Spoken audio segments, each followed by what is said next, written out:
Okay, perfect. We are going to commence the session right away.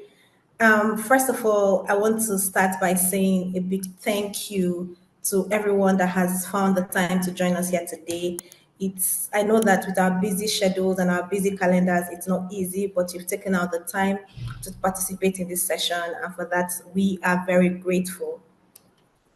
Um, So today we are gathered because we have a very important conversation to talk about. We believe that this conversation is urgent.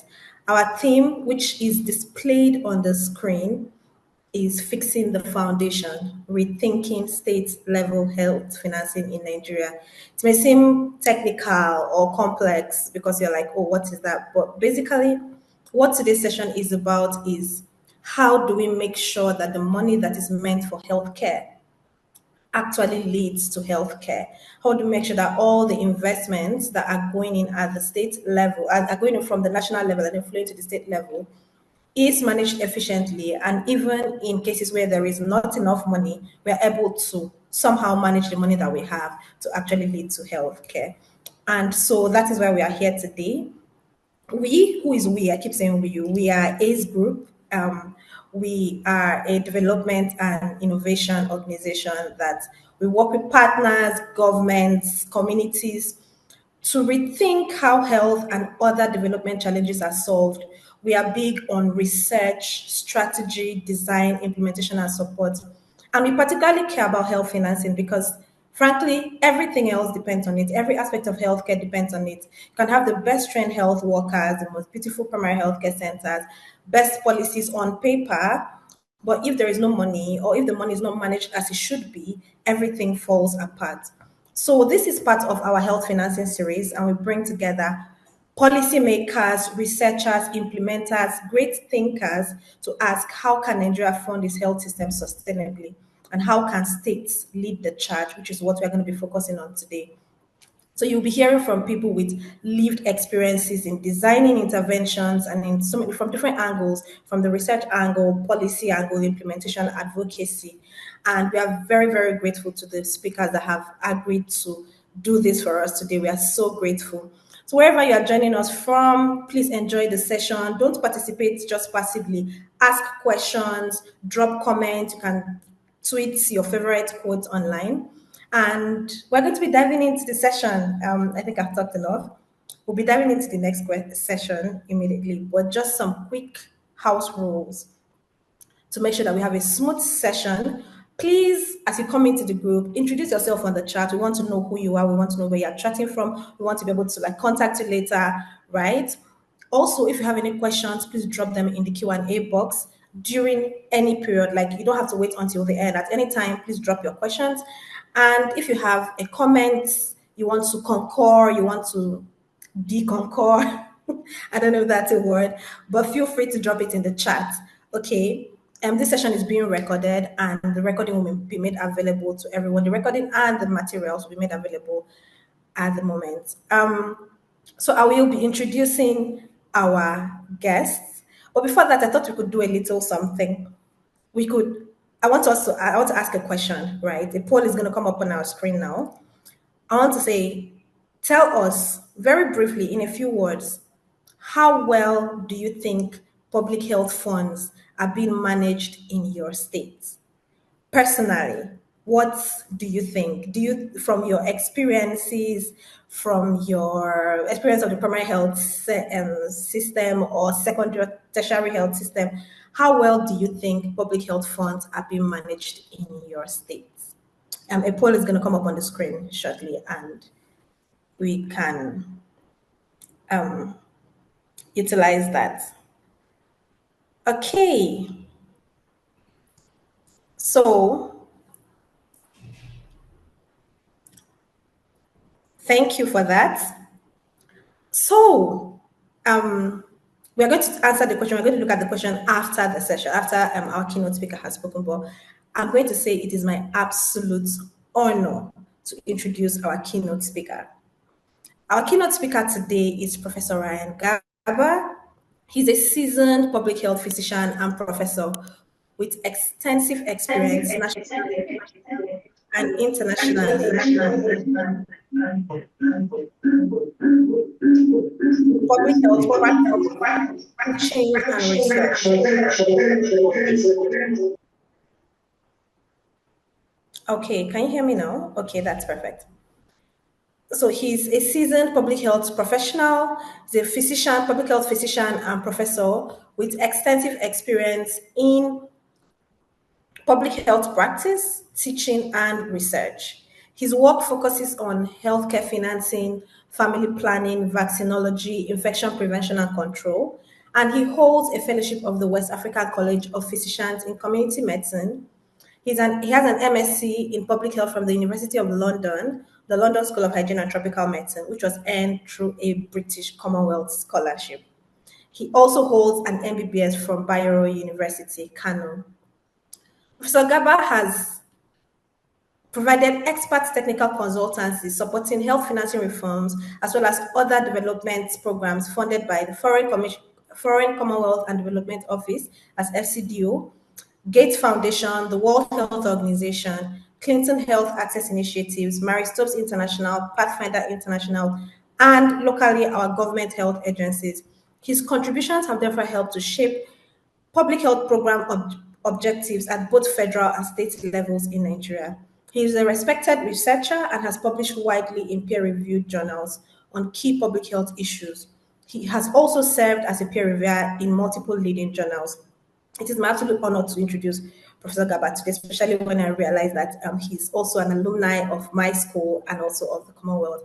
I'm so honored to have you here, sir. Welcome, sir, and over to you. Thank you very much, Victoria. I really appreciate that, those kind words. So from the agenda, I can see the keynote address is supposed to last for like 15 minutes.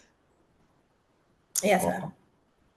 Well, I don't know how I'm gonna do that, but I was thinking it's going to be something like that would last for like 30 minutes. Let me see how I can make the most of the time. Okay.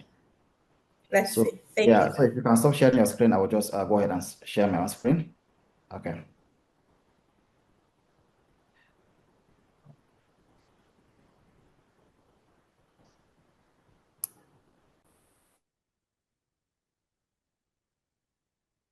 So can you see my screen? Yes, I can see your screen. All right. So as rightly introduced, okay, maybe I'll just turn off this video to maximize the network. Okay. So as already introduced, the title for discussion today is Fixing the Foundation, Rethinking State-Level Health Financing in Nigeria. This is a very broad topic that I think I would need like a minimum of 1 hour to talk about, but considering the fact that it's just a short webinar, I'll try to see how I can make the most of the time I have. So the discussion, okay, why is my slideshow not showing? Let's see. Okay, so the presentation will go through the following outline. I would give a very brief introduction. I would say a few things about healthcare financing in Nigeria. I also say a few things about healthcare financing in Kano State because the discussants I can see are from the Kano State Ministry of Health. Then we'll talk about how to fix the foundation, under which we'll talk about the basic principles of healthcare financing. We'll say a few things about economic evaluation in healthcare, and then we will conclude. So by way of introduction, it is worthy of note that healthcare financing is a global problem, okay? There is no country in this world that is immune from challenges of healthcare financing. Even the so-called high-income countries are battling with health financing issues. Of course, some countries are doing better than others, but it is a global problem because resources are limited everywhere. Even the high-income countries do not have unlimited resources, all right? So since resources are limited, but healthcare needs are kind of unlimited, so how do you strike a balance between these two? That is why studying healthcare financing and investing in it is very important. Now, just going through the news, this is the World Health Organization. This was just a few days ago, 2nd July. This is the World Health Organization launching bold push to raise health taxes and save millions of lives. So you can see the World Health Organization is a United Nations arm that that controls health policies at international level. So this is the World Health Organization calling about healthcare finances. So you can see this is portraying the fact that it is a global issue. Okay. Now this is the United States of America. There's a call recently to cut. There's this home visit they do. So there's a call recently to cut the home visit by 6.4%. And some analysts are of the opinion that if that is done, it could be like a kind of a death knell. All right. So United States is the richest country on earth now. But look at them complaining about healthcare financing, people proposing for a cut in the cost of home visit, while others are saying it's gonna cause some serious problem. Now going back to the UK, the NHS is the largest employer of human resource for health globally, and these are the top 5 challenges facing the NHS in 2025. The first one is insufficient fund. Can you imagine? So if the US and the UK are facing these challenges of healthcare financing, then where are we? All right, I'm just trying to portray the fact that it is a global problem, okay, not just a Nigerian problem. Now coming back to Africa, this is also just a few days ago, people are talking about unlocking growth and navigating the capital raising journey for Africa healthcare business. Okay, so it is also an African problem, right? Now coming back to Nigeria, this is our president just some 2 days ago making a case for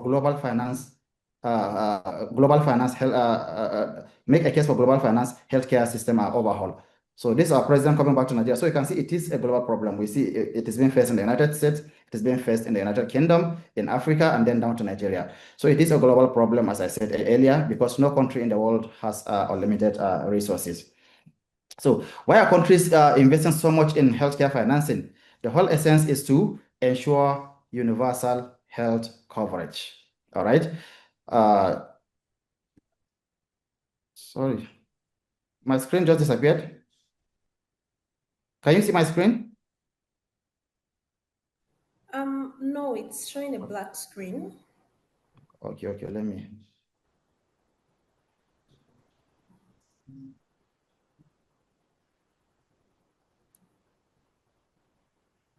Okay. All right. Okay, so all countries in the world are investing so much in healthcare financing. The main reason is to achieve universal health coverage, which has been defined by the World Health Organization as a way of ensuring that people have access to needed health. And this health can be preventive, promotive, rehabilitative or palliative, of sufficient quality and to be effective while ensuring that the use of these services does not expose the user to financial hardship. So the whole essence of investment in healthcare financing is to achieve universal health coverage. Now, okay. Oh, my slideshow is not moving. Let me. You can go on. I think that we're controlling it from our end, Prof. So we just follow along with the So conversation. going back to healthcare financing in Nigeria. Now, a lot of laws and policies, have been put in place in Nigeria in the last 2 decades. You can see National Health Insurance Scheme in 2004, National Health Financing Policy 2006, the second National Health Strategic Development Plan, which was 2018 to 2021, the National Health Act 2024, National Health Policy 2014, then the Nigeria Health Financing Policy and Strategy 2017, and then currently the National Health Insurance Authority Act. So you can see a lot of things, a lot of policies have been put in place. But despite all these policies, what are the options we have in Nigeria? Now, the first one is government budget. There is this Abuja declaration that states that every government, both at national and state level, must allocate at least 15% of its budget to healthcare. Unfortunately, in Nigeria, it's always been less than 5%, less than 5%, which is far below the recommended 15%. And even the 5% that is allocated, about 40 to 60% of it is not, only about 40 to 60% of it is released over the years. All right, so which shows that this is not a good method because government budget is not sustainable. It is subject to a lot of change in government policies. And there is a WHO recommendation that at least 5% of the GDP of a country should be spent on health. But in Nigeria, we're spending just about 3% or slightly less than 3%. So this has not been quite encouraging. Then the other option is the National Health Insurance Authority. This is a social insurance. It is a very good method of funding healthcare. However, the coverage has been very low. I think it has always been less than 5%, and I think now it's about around 5 to 7% or thereabout. So you can see more than 90% of Nigerians are not covered. So in as much as it is good, it has good packages, but it covers only those in the organized formal sector, and that has also been a very huge challenge to funding healthcare in Nigeria. Then the next one is Basic Healthcare Provision Fund. This was increased in the National Health Act of 2014. I like this Basic Healthcare Provision Fund because it is a very sustainable way of funding healthcare. But unfortunately, there are issues with implementation, with accountability. You know, if you hear some cases in some primary healthcare facilities, it's really worrisome. So there is need to invest. Of course, the money is not enough. There is need to increase the money because it is derived from only 1% of the consolidated revenue fund. So if the money can be increased, that's a good one. But most importantly, implementation and accountability is very important because that has been affecting implementation. Now, of course, a lot of works are being done by NGOs, development partners and donors, and a host of others, all right? And then lastly, the out-of-pocket expenditure. So despite all these laws and all this intervention, out-of-pocket expenditure in Nigeria covers about 70% of the healthcare expenditure. That is very, very worrisome. That is very worrisome. That means people are not immune. If you have to pay for, if access to healthcare depends on your income or purchasing power, then that is very worrisome. So which shows that there is need to really improve and invest as much as we can on healthcare financing. So this is basically talking about the previous slide, just basically what I've said. 40 to 60% of the budget not released, less than 30% of GDP spent on health, you know, out-of-pocket expenditure covering up to 70% of health expenses, and NHIS coverage just about 5 to 7%, right? Now, this is a slide that is showing the out-of-pocket expenditure in comparison with which is a percentage of expenditure, okay, and the Universal Healthcare Coverage Service Index. Now, these are all African countries, okay. Now, look at Botswana. The out-of-pocket expenditure is less than is 4.3%. 4.3%. This is impressive. Look at South Africa, 5.5%. Rwanda, 10%. You know, Cape Verde, 18%. Kenya, 22%. But coming down to Nigeria, look at our out-of-pocket expenditure, 76%. Even though this data was in 2021, but I don't think there is much difference still. 76% of our healthcare is assessed via out-of-pocket expenditure. So this is very worrisome. And only about 38% of Nigerians have access to universal healthcare coverage. So this is like among these countries, Nigeria has the worst indices, which is a call for action. Okay. Okay, next slide. I don't know.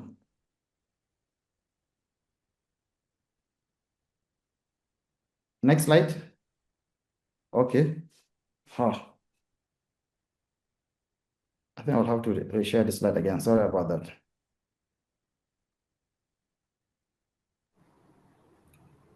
All right. Okay.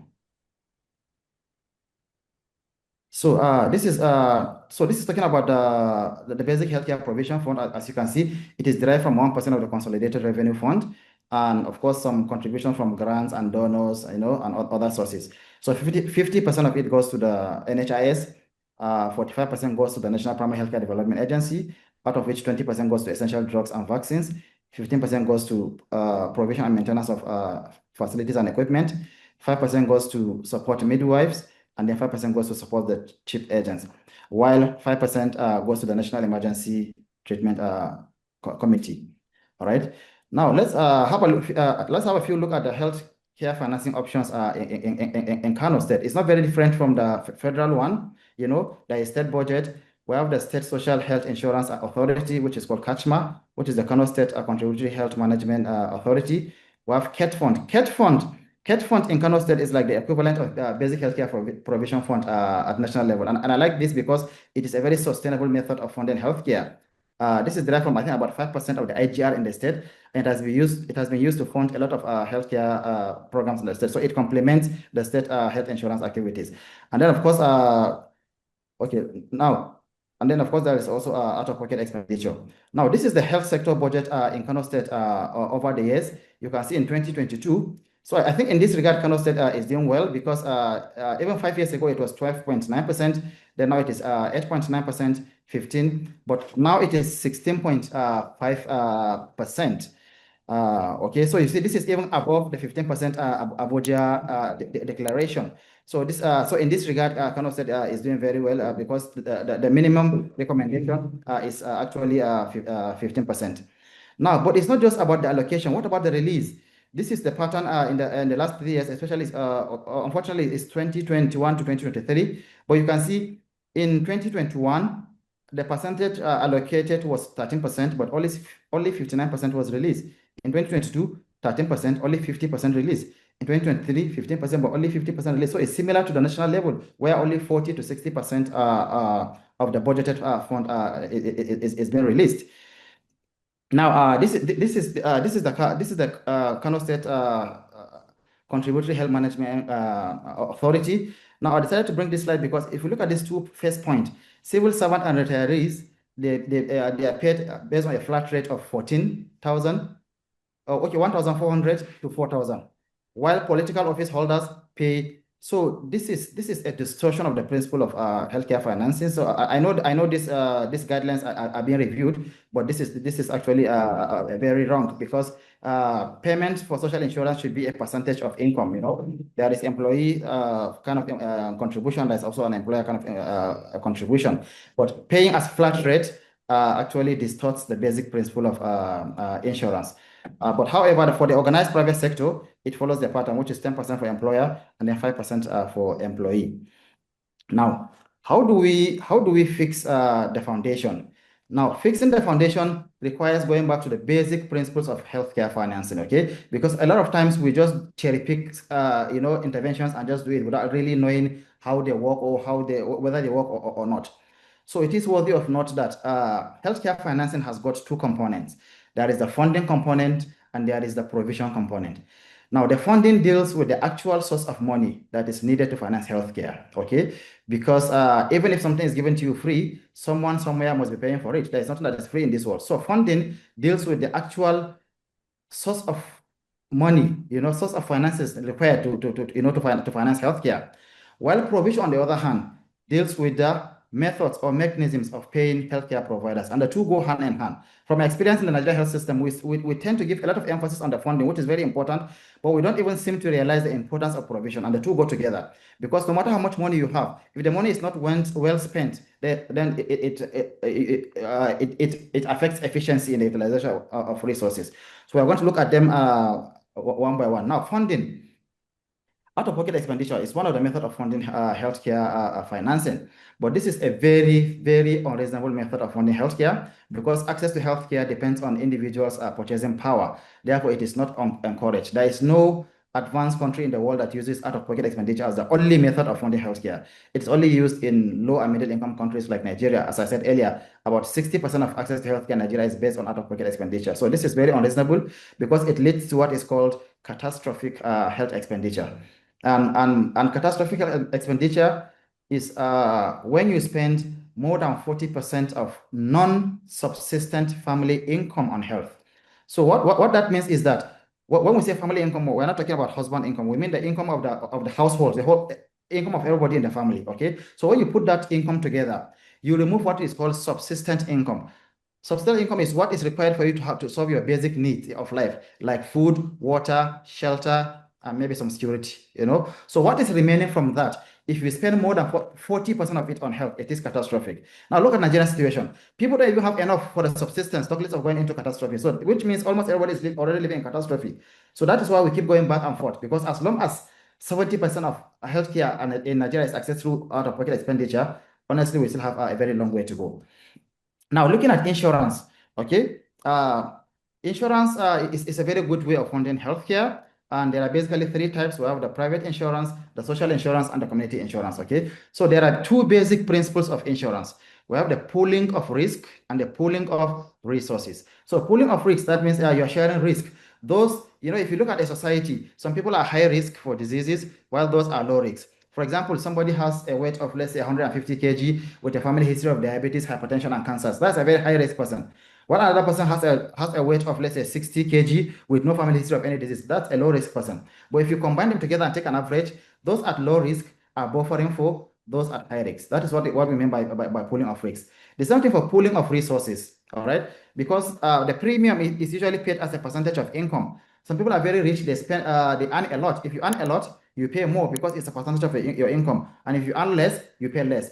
So those that are earning more are compensating for those that are earning less. So that's the pooling of resources. So these are the two principles behind insurance. Now, if you're looking at the three types of insurance, if you take private insurance, for example, this is mostly practiced by very advanced countries like the United States, and some few rich individuals in low and middle income countries. This is because even though private insurance is an insurance, it guarantees access to healthcare in the event of ill health, but it is terribly expensive. And what makes it expensive is something that we call adverse selection. Adverse selection is a form of distortion of the pooling of risk and pooling of resources, because due to asymmetry of information between individuals and the insurance company, people that are high risk know they are high risk. Those at low risk know they are at low risk. So now, if those at low risk refuse to buy insurance, those at high risk will have no option than to buy it. So that makes the average population risk very high. And the average population risk is what determines the premium that people pay in insurance, okay? So if those at low risk refuse to buy insurance because they feel they are healthy, they don't need the healthcare system, those at high risk will have to buy it. But if those at low risk are not there, then the high risk is not neutralized. Then the average population risk becomes very high, and that makes private insurance terribly expensive. So that's why it's only practiced in very high income countries and some few rich individuals in low and middle income countries. Now, social insurance is the most commonly used, and a good example of that is the NHIA in Nigeria. But the main problem with that is that it covers only those in the organized formal sector. So the coverage is usually low because a lot of people do not work in the organized formal sector, especially in low and middle income countries. That is why the coverage for NHIA in Nigeria is still within 5 to 7%, which is really, really on the low side. Okay. And then, of course, there's community insurance also, which is very similar to, it's just a group of people coming together and forming a group to insure themselves. I can see the NHIA has created a very good package for community insurance as part of its new packages, which is something commendable. So, there's something I always like talking about. One of the challenges of NHIA in Nigeria is I'm not sure, I stand to be corrected, but I'm not sure if there's any country in the world that uses HMOs in a social insurance, okay? HMOs are usually used in private insurance and community insurance because they are supposed to be financial managers and guarantors, okay? The whole essence is they're trying to avoid a situation whereby somebody opens up a private insurance company, takes people money, and they run away. So they serve as the guarantors and financial managers. But in a social insurance, usually the government, since it is owned by the government or government agency, so the government is your guarantor. You don't need any middleman. So if you remember the story of the last NHIA boss, one Professor Osman, who came from the United States, that was the problem he faced. When he came, he was like, why do we need a HMO in a social insurance? He felt they're just creating bottlenecks, so he wanted to scrap them. On one team, he was stepping on very big toes, Nigerian factor. So this is just, I'm just trying to explain some of the things that are the hitches, that are affecting smooth implementation of the social insurance program in Nigeria. Now, the next one is taxation. Taxation is a very good method of funding healthcare. And there are basically two types. We have the income tax and the value-added tax. The income tax is very similar to the social insurance, but it has wider coverage, okay? Because it covers both those in the organized formal sector and those in the informal sector, and everybody pays a percentage of their income. But for you to implement this, you need to have a serious country where you have data and information on every businesses and every income. In Nigeria, we don't even know how many we are in the country, talk less of having data on every business and income. So it's going to be very difficult to implement something like that in Nigeria globally. Now, the next one is the value-added tax. I love this because it has been established by research to be the best method of funding healthcare. And that is a method that is being used by the NHS in the UK. That is why the NHS in the UK is the largest employer of human resource for health in the world. People pay the premium as a percentage of purchases, and no matter how poor you are, at least you pay some bills, you buy some food. And from those little purchases you make, VAT are being deducted. And that is the only payment method that ensures true pooling of risk and true pooling of resources, because it covers everybody in the population. And no matter how poor you are, at least you buy food or you pay some bills. So from those little purchases, VAT is being deducted as premium. So this is a very good method of funding healthcare, which I would love to advocate. I was part of a committee some time ago at the national level, and we wrote some beautiful recommendations on this, but it has never seen the light of the day. But if we can do that, it can go. In fact, like in the UK, they use VAT to fund their healthcare and education. Okay, so if we can channel the VAT in Nigeria to fund healthcare and education, we are going to have universal healthcare coverage and you're going to have universal basic education. But the problem is that will that ever happen? Nigerian governors will be they're so much like this VAT because just recently President Tinubu made a new tax law and there was a distorted in the VAT sharing formula. Come and see how people are raising their jugular veins. So what if you now suggest that this whole VAT should be diverted to healthcare and education? I don't think they will ever agree to this, but it is something worth considering. Government. Now, government budget on health is usually not a sustainable method of funding healthcare, as I said earlier, because it is subject to policy changes. One government can decide to invest so much on health, while another government can decide not to. So it is not a sustainable method of funding healthcare, but it always complements the sustainable methods. Government should invest more in policy, in providing policy direction, rather than direct funding from budget. Now, of course, there are a lot of other methods that I group them: NGOs, donors, philanthropies, personal health account. Those are all things that can support. Now, the choice of which method you use depends on a country's economy and level of state of technology. Because simply because something works for the UK or for the US doesn't mean it's going to work in Nigeria. So for you to choose, and it's not usually right to choose only one method. It's always better to choose a combination of methods. For example, this out-of-pocket expenditure, as bad as it is used to control something we call consumer moral hazard. Consumer moral hazard is a disadvantage of is the over consumption of healthcare because people are insured. If you work in a hospital setting, you would see that there are people that come to hospital like every week simply because they're insured. So that's why NHIA introduced that 10% payment so that to reduce that consumer moral hazard. So that 10% payment is out of pocket. Okay. So these are some of the it's always good to use a combination of methods so that people will not abuse the system, so that people will not overuse the system. So now this is about funding methods. Now, before going to the provision, as I said earlier, there's need to understand the agency relationship in healthcare. I'm using doctors here as an example, but it applies to every healthcare worker. Okay.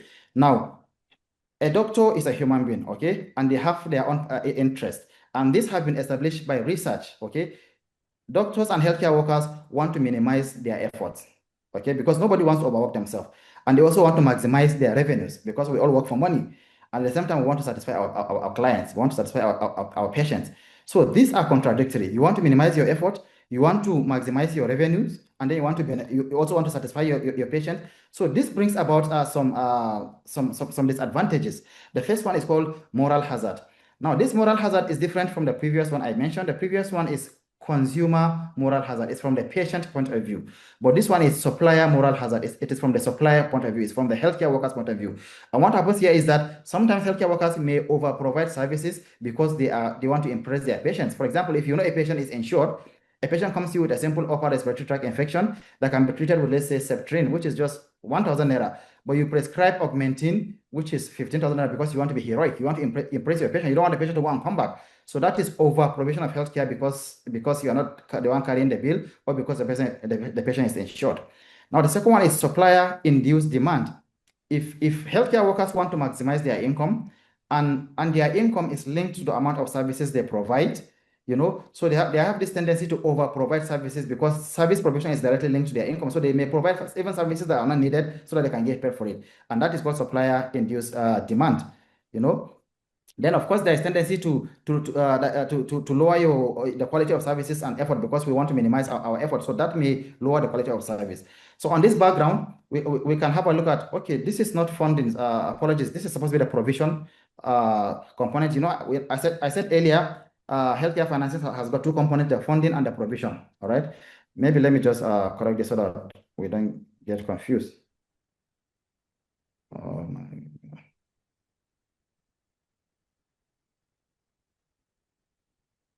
Where is my?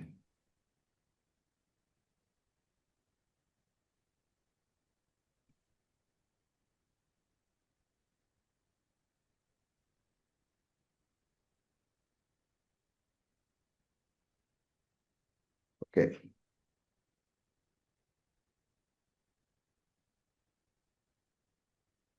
So let me share my screen again. Apologies for that.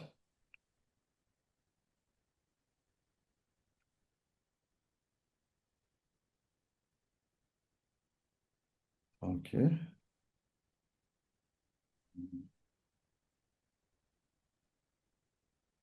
Trying to share my screen again.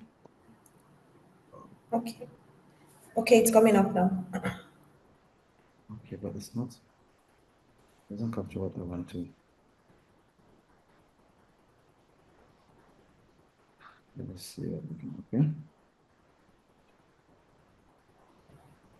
All right. Okay.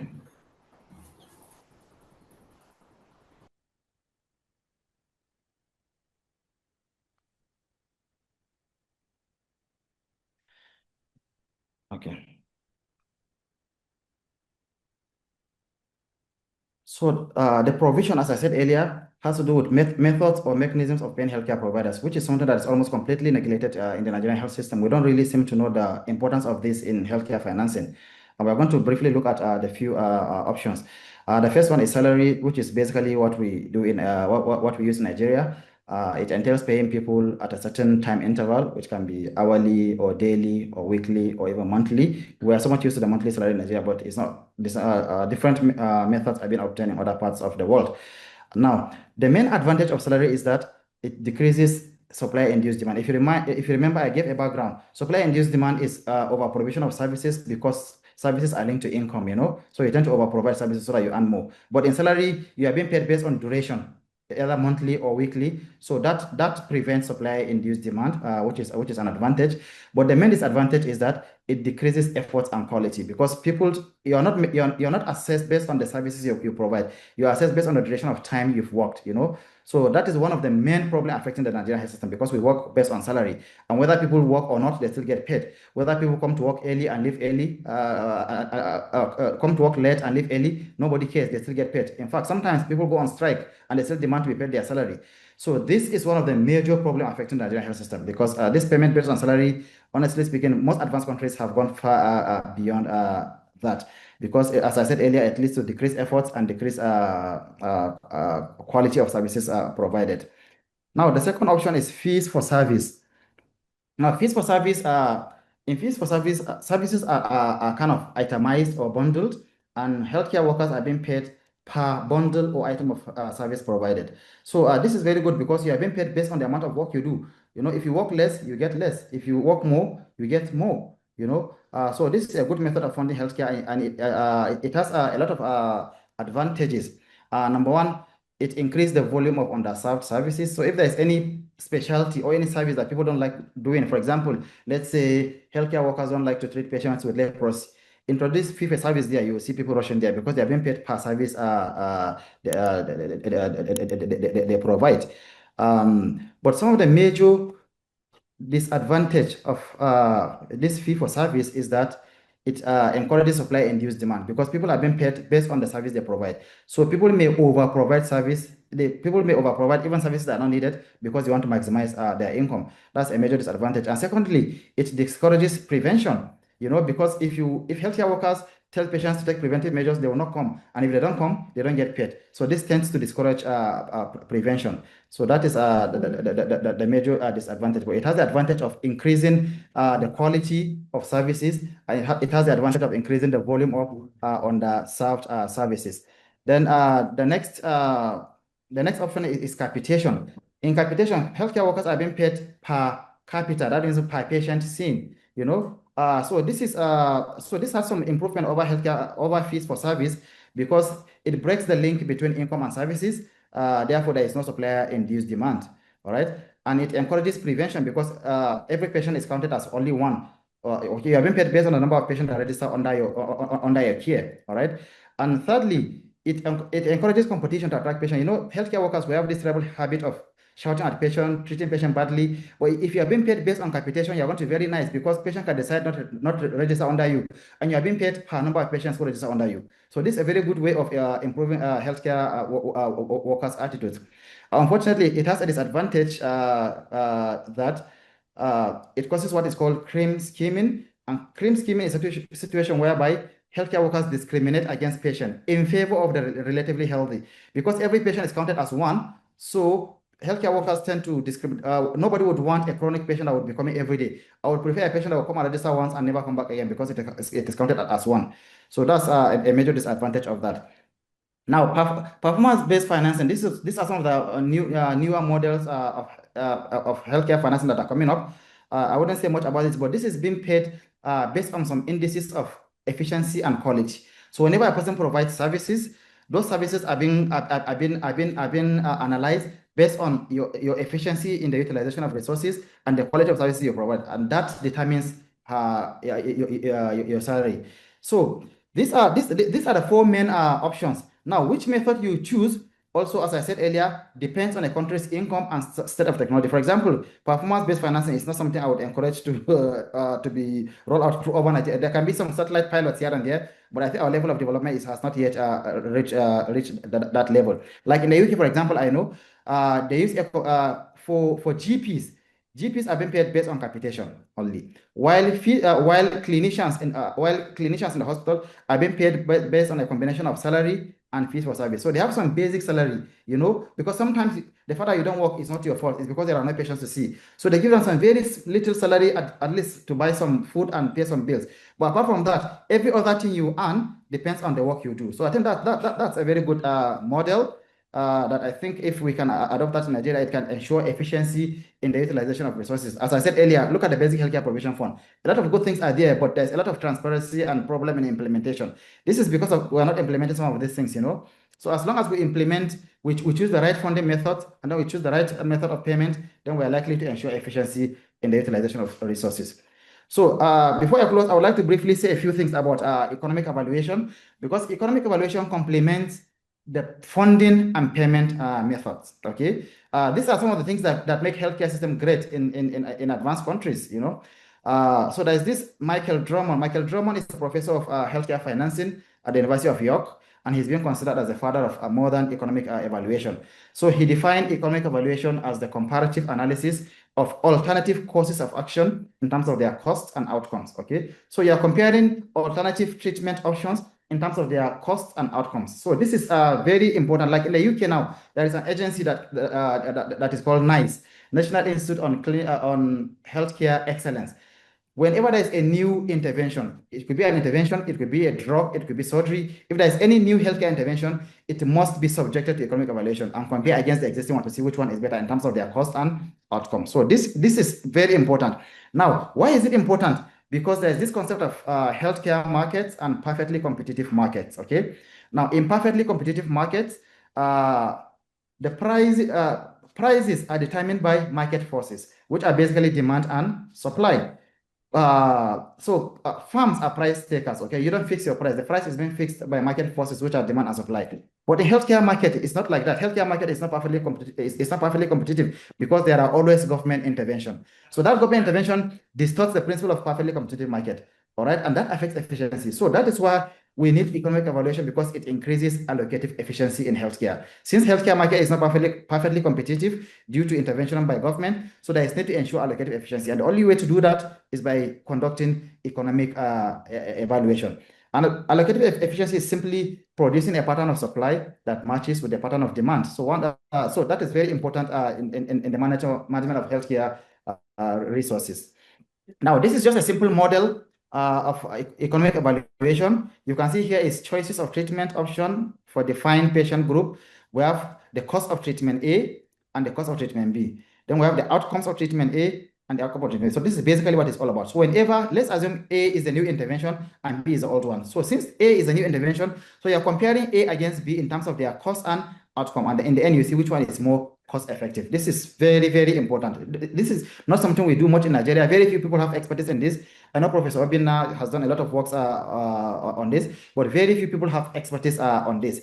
And this economic evaluation complements the funding and the payment methods. Okay, so it's not only one thing. It's supposed to be holistic. If we really want to, rebuild the foundation, so it has to be holistic. So getting the right payment method, getting the right funding method, and then subjecting interventions to economic evaluation, and then I assure you we will be there. So these are just some of the methods of economic evaluation. I wanted to say a few things about them, but I think I will just skip because of time. I've spoken for more than the time allocated to me. Cost-benefit analysis, cost minimization analysis, cost effectiveness analysis, and the cost utility analysis. So in conclusion, for every country to achieve universal healthcare coverage, one, you must choose the right funding sources, okay? And as I said earlier, value-added tax so far is the best method of funding healthcare, especially for low and middle income countries that are just coming up. That is a method used in the US, in the UK, and that is why the NHS is the largest employer of human resource for health in the world. Then secondly, get the right payment method mix, this is very important because you can use, as you can see, you can use the payment method to improve efficiency and quality in the services you provide. And there is no one best method globally, okay? The method you choose depends on a country's income and state of technology.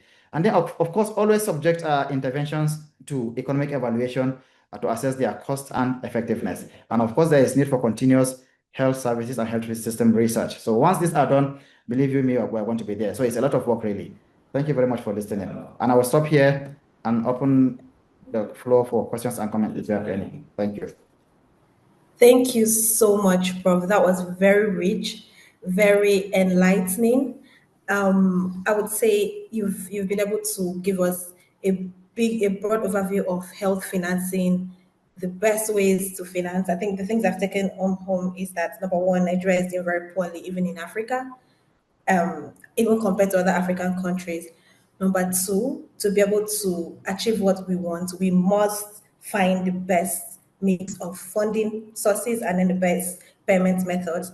And then number three, evaluation, economic evaluation would help with this efficiency that we are trying to achieve. Thank you so much for that enlightening session, Prof. We have two questions in the house, and I'm going to read them out and then briefly answer before we move on to the next session. First, from Aliyu Haruna Musa, he says, what policies are in place to protect households from catastrophic health expenditure? I'm guessing he's talking about Nigeria as a whole, or maybe at Kano state level. But what policies are in place to protect households from catastrophic health expenditure? Well, thank you very much for that question. So as I said earlier, so far in Nigeria, about 70% of healthcare expenditure is accessed through out-of-pocket expenditure. And unfortunately, I don't think there is any policy, that is directly made to protect people from that. Yes, NHIA is there, basic healthcare provision is there, but as I said earlier, NHIA covers only 5 to 7% of Nigerians. So more than 90% are not covered. So unless people are insured, so the only way to prevent this is to make sure that, I think the requirement is that out-of-pocket expenditure should not be more than 30% in the country, okay? So if we can reduce it down to around 30%, so that would be a good start. But I don't think there's any deliberate policy that is done to prevent that. Yes, NHIA is there, the Basic Healthcare Provision Fund is there, but something directly aimed at preventing that. No, because up to now in Nigeria, access to healthcare depends on your purchasing power. Most people patronize traditional medicine men, not because they don't want to go to hospital, but because they don't have money to patronize. Okay, so I don't think there's anything directly on that. So unless NHIA is made to cover much more than this, or unless we use other funding methods like VAT, that can affect everybody, we still have a long way to go. Thank you. Okay, thank you so much, Prof. There's a second question here around accountability, but I'm suggesting we should take that after the panel session because some of the things we'll be talking about in our panel session today will address that. So I'm going to go to the next question. While social health insurance is popular in low and middle income countries, someone says it's shown that it perpetuates inequities. What is your suggestion to addressing this and shifting towards a better mix? Sorry, is that question for me? Yes, sir. So it's talking about social health insurance being perpetuating inequality. So what should we do for a better mix? Okay. Unfortunately, social insurance, the way it is designed to cover only those in the organized formal sector. Okay, so it depends on the proportion of the population that works on that organized formal sector. If you go to some advanced countries, you would see that maybe more than 80% of them work on that organized formal sector. So naturally, they are covered. But in Nigeria, where where less than 20% of the country works under the organized formal sector. And even among those that work, a lot of people do not even register with the NHIS. So honestly, I think it has to do with the proportion of the population that is covered that works under the organized formal sector. But the other options is, if we are trying to avoid this for Nigeria, we can decide to use maybe income tax. But another problem with that is that how do you identify every business in Nigeria? A lot of businesses are done, unofficially. So that's another challenge. So maybe our state of development has not reached that. But I would advocate. I'm a strong advocate of value-added tax. That is like the best method of funding healthcare because everybody is contributing, and that ensures the true pooling of risk and the pooling of resources. Unless we do that, honestly, we still have a long way to go. Thank you. Thank you so much, Prof. Thank you so much.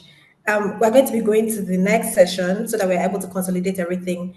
I know that there are some more questions, but Prof is going to also answer them at the end, along with the larger Q&A. So we're going to be moving to the panel session. And to moderate this session, I'm very happy to welcome Dr. Abu Talib Abdusalam, who is a public health physician and consultant with over 10 years of experience in health system strengthening, project management, and resource mobilization. He is currently the senior technical advisor at ACE Strategy and Consult, where he works cross-functionally with teams on maternal health innovations, immunization strategy, and vaccine advocacy.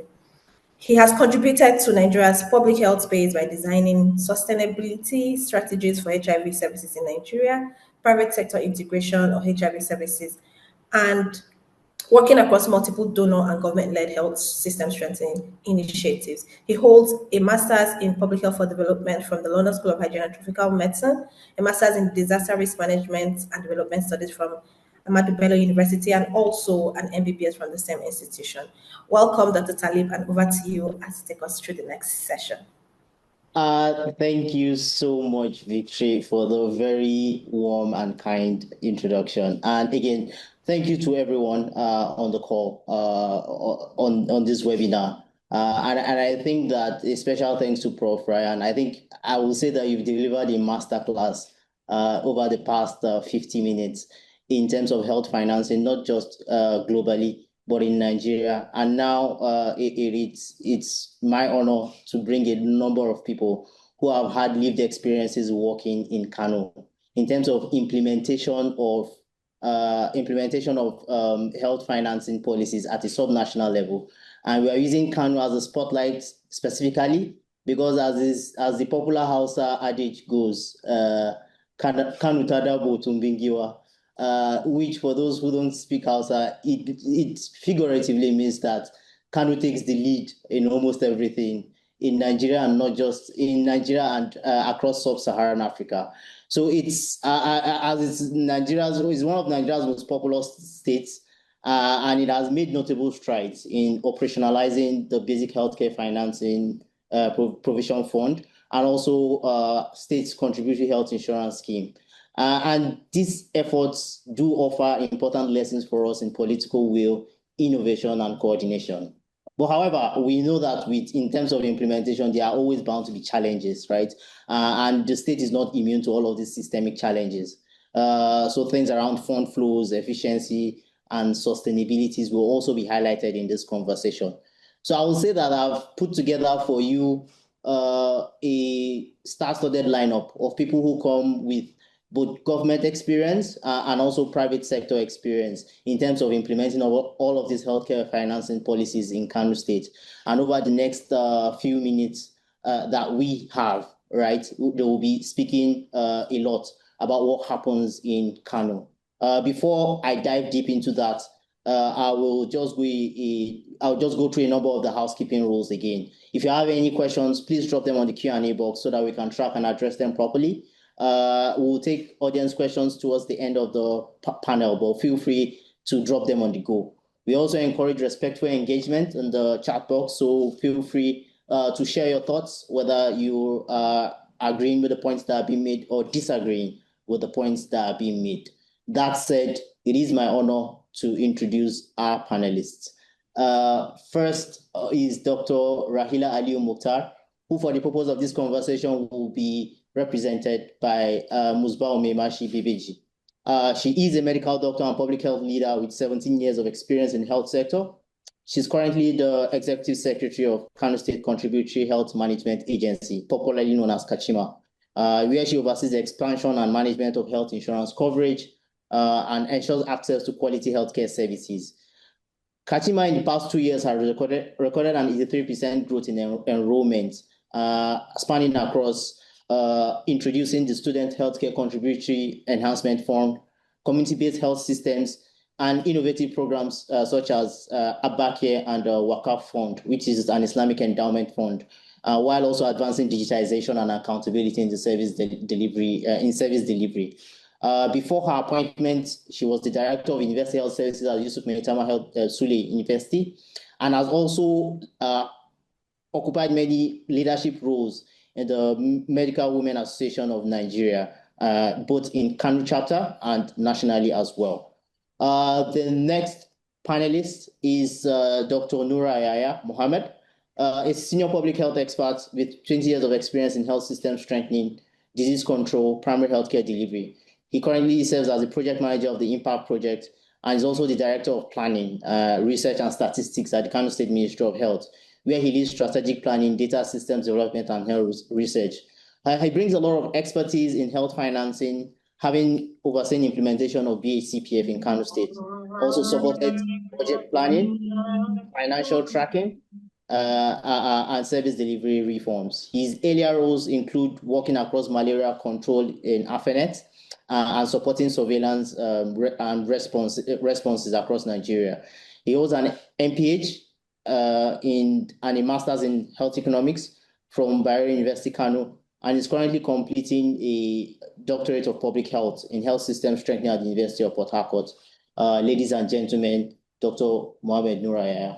I think the third panelist is someone quite close to us. Is Afeez Olajire, a seasoned management consultant and the CEO of ACE Group.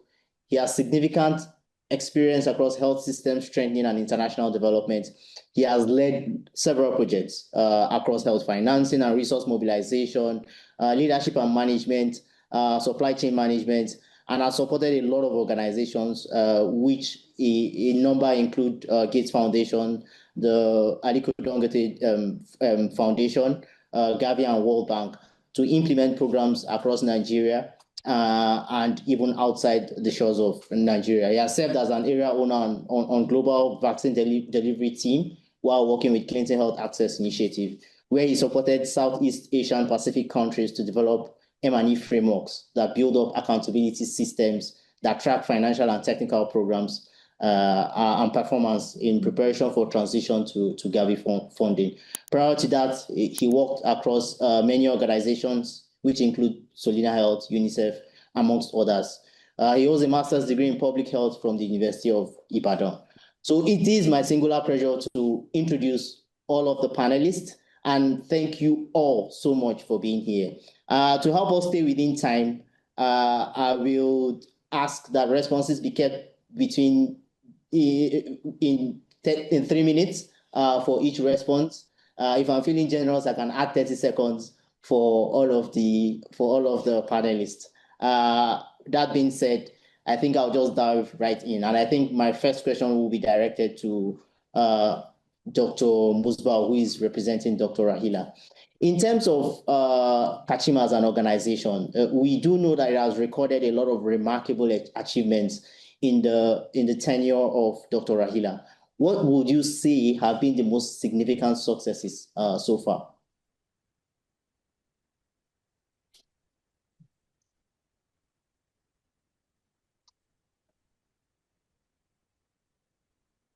Hi, Dr. Musbah. If you're speaking, I'm not sure that we can hear you yet.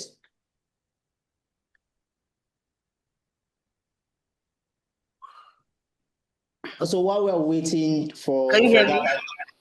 Okay. Can you hear me? Oh, yes, we can now. Okay, thank you very much, Doctor.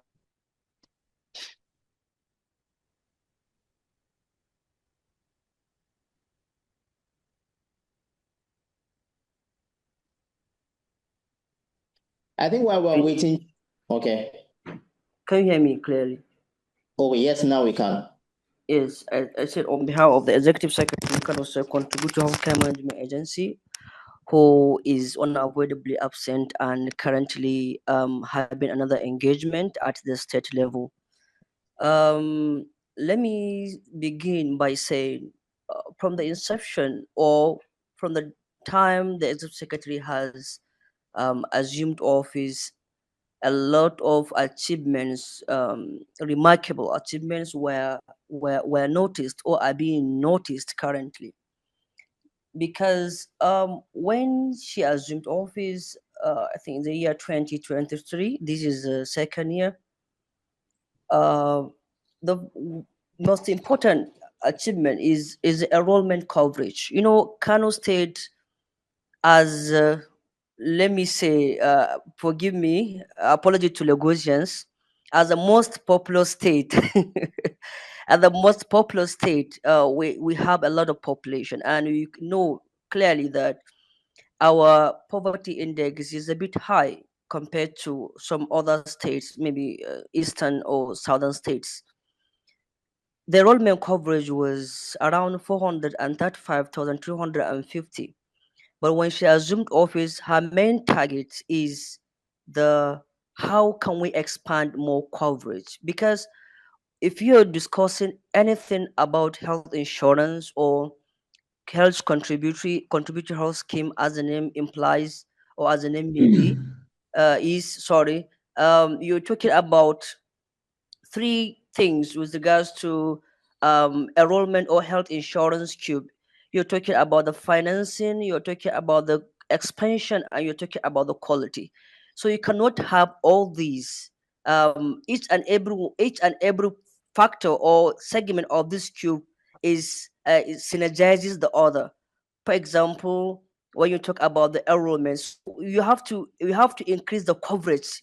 Enrollment means increasing coverage. So that's what the executive secretary is doing currently. So as you can see, the enrollment figure has increased by almost 83%. We are now having 955,000, I think 350, close to a million enrollment. This is a remarkable achievement. And this involves enrollment from the public sector, enrollment from the informal sector, and enrollment also from the vulnerable group. We also looking at the poverty index, meaning that, if you're talking about the formal sector, my teacher has just explained, Prof. Rayyan, the formal sector, maybe the payment modality, and which makes us to have classification of our enrollees.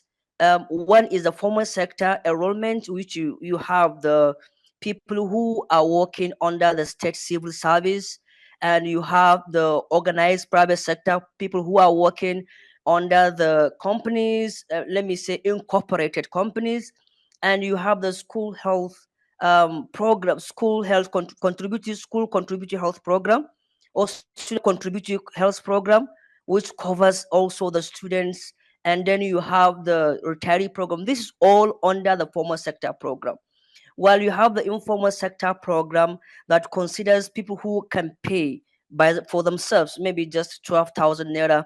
That is, you have the vital, you have the community based, and you also have the program for the vulnerable group, which are the group that cannot pay for themselves. So you just have to create another program that will cover this. And I believe this is what this is part of the last year's theme of the universal health coverage, that says health it is on the government. So in line with this, the executive secretary has tried to have innovative programs so that to cover more people, since the theme says health it is on the government. So as part of the achievement is the establishment of or innovating other programs like the Abba Care under the vulnerable program, which considers around 35,000, which aims at enrolling around 35,000 sickle cell disease patients. And or if these patients are being enrolled, so they're entitled to all the benefits that is enshrined in the Kachmas benefit package. So apart from that, there is also program that considers covering the people in the orphanage homes, the vulnerable groups. You see, currently, what is obtainable in the world generally is that it was observed that the health insurance is like some extent creating the gap. I think it was there was research papers that were published by the WHO. I cannot have access to papers now. What it says is that it was found out that some extra health insurance is creating gap in healthcare delivery. Why? Because only few that can afford, those that can afford, maybe their money is being deducted at source, the likes of the formal sector enrollment, and those that can pay for themselves. And what about those that cannot pay for themselves? And of course, you can bear me witness, this is the larger group that they cannot pay for themselves. So those that can pay for themselves are safe, while those that cannot pay for themselves are exposed to a lot of risks. That is why the system extent that gap has to be covered through how is through enrollment of more and more vulnerable people into the scheme, and that is the innovation that the executive secretary is going with through covering more and more vulnerable. So, we have the CAT fund, that's Kano Health Trust Fund, of which it gathers, it pulls, money from the 1% internally generated revenue, and then, sorry, 5% internally generated revenue and 1% local government consolidated statutory fund, statutory allocation, making 6%. So 2% out of this is being channeled to Kano State contribute to healthcare management agency, so that that money shall be used to enroll more and more vulnerable people. And we'll have also leverage on that to create another program, also the vulnerable program that employs or let me say enroll the people in the custodial centers, so that we make sure that they are not left out, and everybody in Kano State is having access to care. So this is what I can I can keep talking to mention but a few. So this is just for the enrollment, and if you come to quality of care, there are a lot of significant achievement under that, because you have the standard quality assurance department that looks at the quality of care that is being given to the enrollees, to make sure that no enrollee complains, and should an enrollee complain, there must be a system that checks that, maybe through the establishment of or upgradement of the standard contact center that entertains the calls or the client complaints each and every day. And not only the upgraded contact center, we also consider receiving these calls and then analyzing the calls and see what is the most common complaint that people are doing, and then we channel our measures towards that direction. And not only that, you have the standard service delivery unit that is established in the agency, and with with a lot of members in that department. The main work of, or the main job of those staff is or to go to the customer point or customer clinics at some selected facility which is in the pilot stage, to ensure that people are accessing care in a situation whereby people are seeking for authorization code to be referred to a secondary facility. The code will be sent promptly there and then. And you also have the claims management department that considers increasing claim review and claims approval in terms of secondary care services, to make sure that all the facilities, all customer and paneled facilities that have offered secondary services to our enrollee their claim is being processed and being paid, so that at least to support those facilities. There's all right. Yeah, so I thank can you talk so and much. talk and talk. Maybe you may have to may have to be giving me like some stops. Yeah, thanks, Buzwa. I think this has been very, very insightful. not just in terms of how Kano is able to pull funds together. I think you've highlighted the remarkable increase in enrollment. I think from 500K to close to 1 million in 2 years is a very significant improvement. And I think that I like how you highlighted the different mechanisms in which Kano is able to pull these funds, which then helps me to dovetail to Dr. Yahaya in terms of his understanding of working with the Basic Healthcare Provision Fund, right? So drawing from your experience working on VHCPF and also Impact, what would you say are the most critical lessons that ensure that when agencies like Kachma have pulled the funds, the financing mechanisms are able to address the problems that they are supposed to be addressing, and they are able to translate into real improvements for both frontline health workers and people who are receiving service at the health facility, because at the end of the day, that's what matters with health financing. Thank you very much for having me, and good evening. Good evening all. To be sincere, I have a little experience to discuss. Can you hear me? Loud and clear, Dr. Okay, very good. Nura. Okay, so you see, to be sincere and candid, I have the major, lesson learned. I have learned a lot, but first and foremost, you understand the lesson I learned in the governance and leadership, because of this funding that's sent to the facility, as rightly explained in detail by our professor.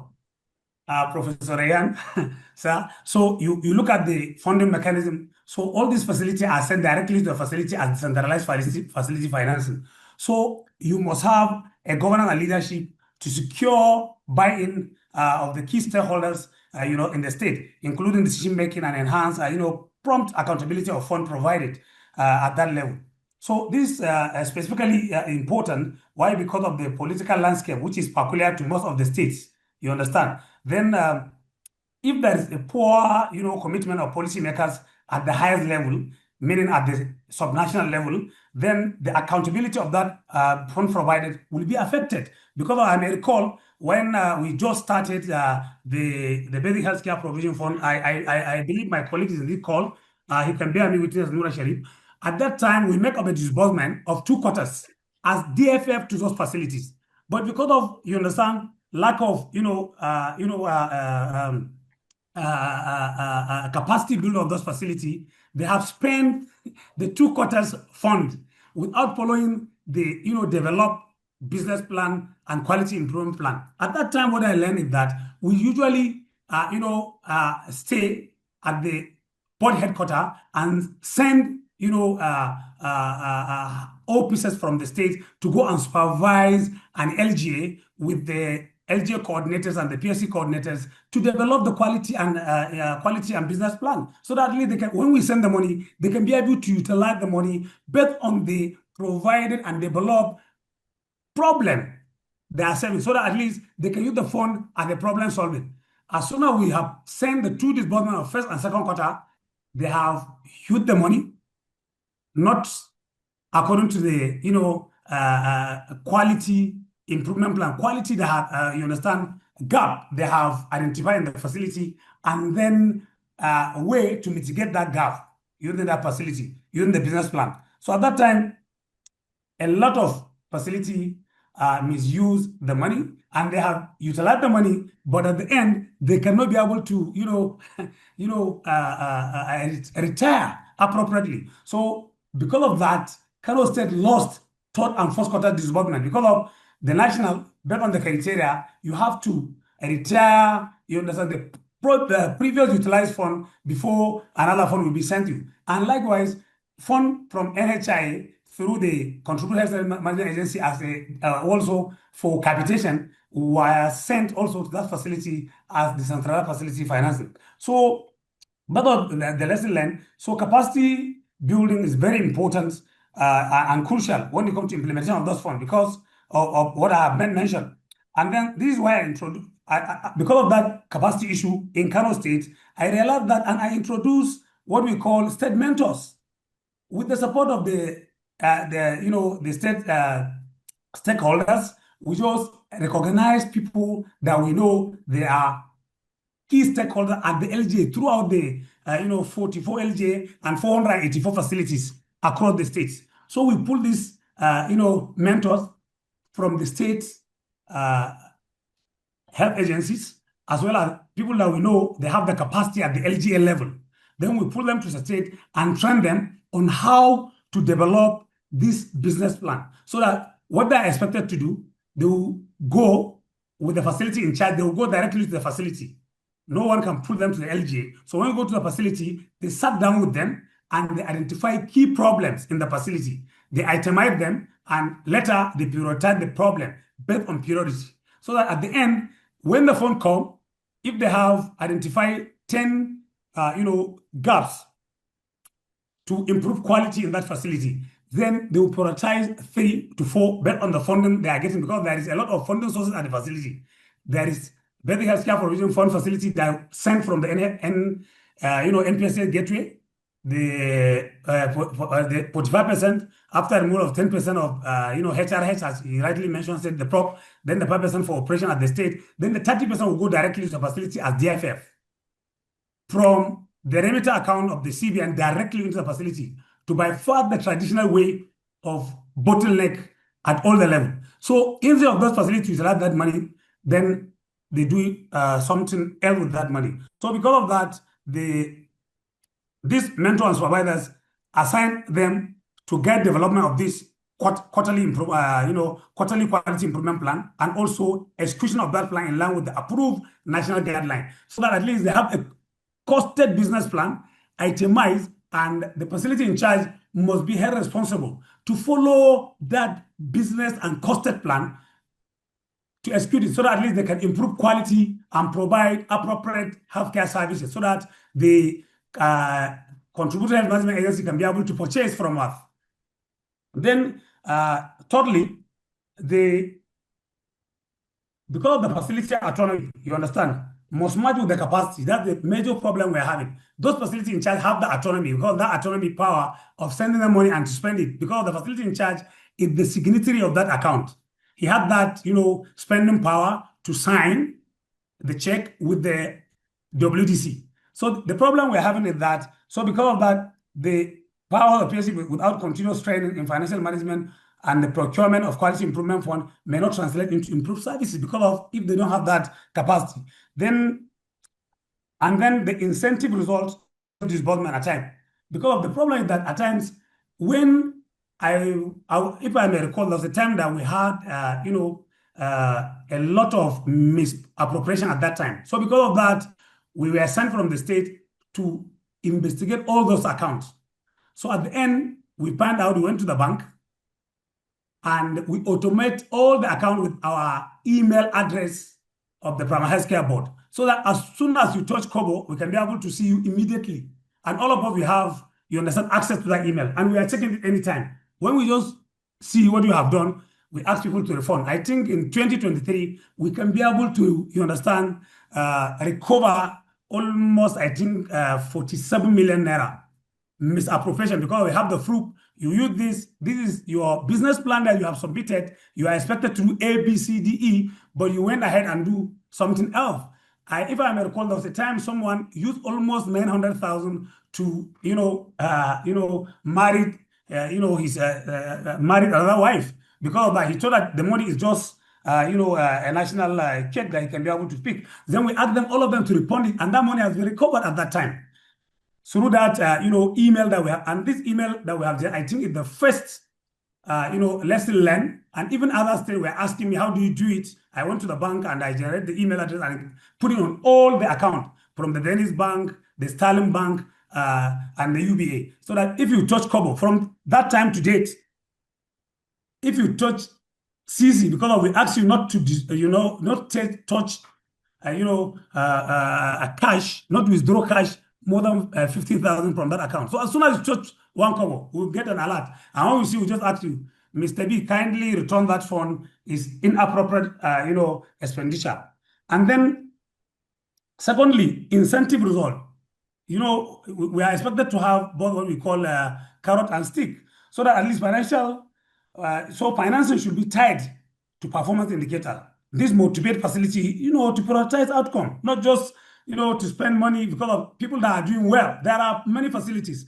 I have a facility in Madovi local government that build a whole, 2 wards using BSPF funding. You may just think otherwise. Why? Because all the funding source, the internally, financing they are getting from the facility, the basic healthcare, the impact, the Gavi, and what have you, the vaccine, they will merge everything in one fund and do the planning. So she do so a lot. Some people buy a lot of, hospital equipment with these funds to provide quality service to those facilities. So, and then lastly, also multi-sectoral collaboration is very, very important because of the success of Baby Healthcare Provision Fund. Because we have recorded success. If I have an opportunity, I will have display my screen for you to see compared. You understand? We have over 1,200 facilities in Kano State, but these 484 facilities, if you look at the remarkable MIE data, you will all rest assured that this project is making a way with the inception of coming with an impact project and revitalizing the facilities so that the Kano State were due to close coordination between the State Minister of Health, the Primary Healthcare Board, the Kashma, as well as the Drug and Management Council. There was a time, in the previous years, we have been out of stock of more than 70, I think, or I can say 80%. So there is a lot of out of stock at that time. So, but now there is zero out of stock. Why? Because we work together. We collaborate. We have a gateway fora where we discuss issues and problems all together, and then to mitigate plan to address it, so that people that are far away from the urban centers can be able to access drugs at their level, so they can write the check and purchase drug, so that at least they can provide appropriate care to their enrollees and the general populace. And the impact project reinforced this lesson.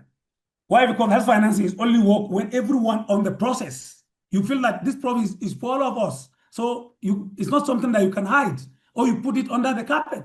Whatever is coming down, put it, let people understand we're having so amount and we are sending so amount to the facilities so that people can, support you in tracking it together. For example, if Dr. Memashi went for a supportive supervision, he will look at the business plan, what they have done in the previous month, so that if there is an issue, he can just easily, plug it, so that we can just swing into action and do the appropriate. At the same time with the DMCSA, if they went there for DRF, not only DRF, they will check all the service drug in that facility to make sure that whether the consumption rate, what happened, and so if you can, at the end, now if you can compare the data of basic healthcare facility and non-basic healthcare facility in terms of skilled attendance have the highest number, in terms of hospital delivery had the highest number, in terms of NC attendance had the highest number. Why? Because we have a high number of enrollees in all the 44 LG of Kano State. So thank you very much. Yeah, thank you so much, Dr. Nura. I think maybe to borrow from street speak, I will say that you have seen a lot in Kano. But you have also done a lot, right? Right. I think you spoke so beautifully in terms of what the problems that you addressed, in terms of the lack of planning, translating all of that at the facilities level to the quarterly business plans, and making sure that at the health facility level, they are aligning the business plans to the operational work plan of the states, right? And I think I really love the fact that you spoke to how you were able to digitize accountability mechanisms such that at every given time, you know where funds are going. And if some fellows want to use state funds to go marry new wives, the state is able to track that person and have them revert the funds, right? And I think this is quite nice in terms of yourself and the previous speaker have spoken to the improvements that Kano has made over the past years, right? But that's saying it from a government perspective and the things that you've done. And I think maybe my next question to Afeez really is in terms of, based on your experience working with different states, Kano inclusive, what would you say are the most persistent constraints, especially around budget formulation, release, expenditure that affects not just Kano, but maybe similar states across Nigeria? Yeah, thanks, Dr. Talib. I'll try and keep to 3 minutes because I know it's easier for you to bully me than others. That. Yeah, so for me, I think the speakers, people who spoke earlier, laid a very beautiful foundation to what this is. And your question specifically on what I've experienced about budgeting and all of that, I think the basic underlying factor is data. I think oftentimes budgets are not data driven. And just like Professor Rayyan had said around how fund availability, fund being budgeted does not necessarily translate to fund being released at the end of the day. Because, and fund not being released could be married something. I think sometimes we try to hide on that the funds are not available. But oftentimes is that during budgeting, there are no data that are actually driving what we're budgeting for. And data from the side of, are we actually looking at the performance in terms of last year and see what are the programs that require the most resources that we should be allocating most budget to? That is one.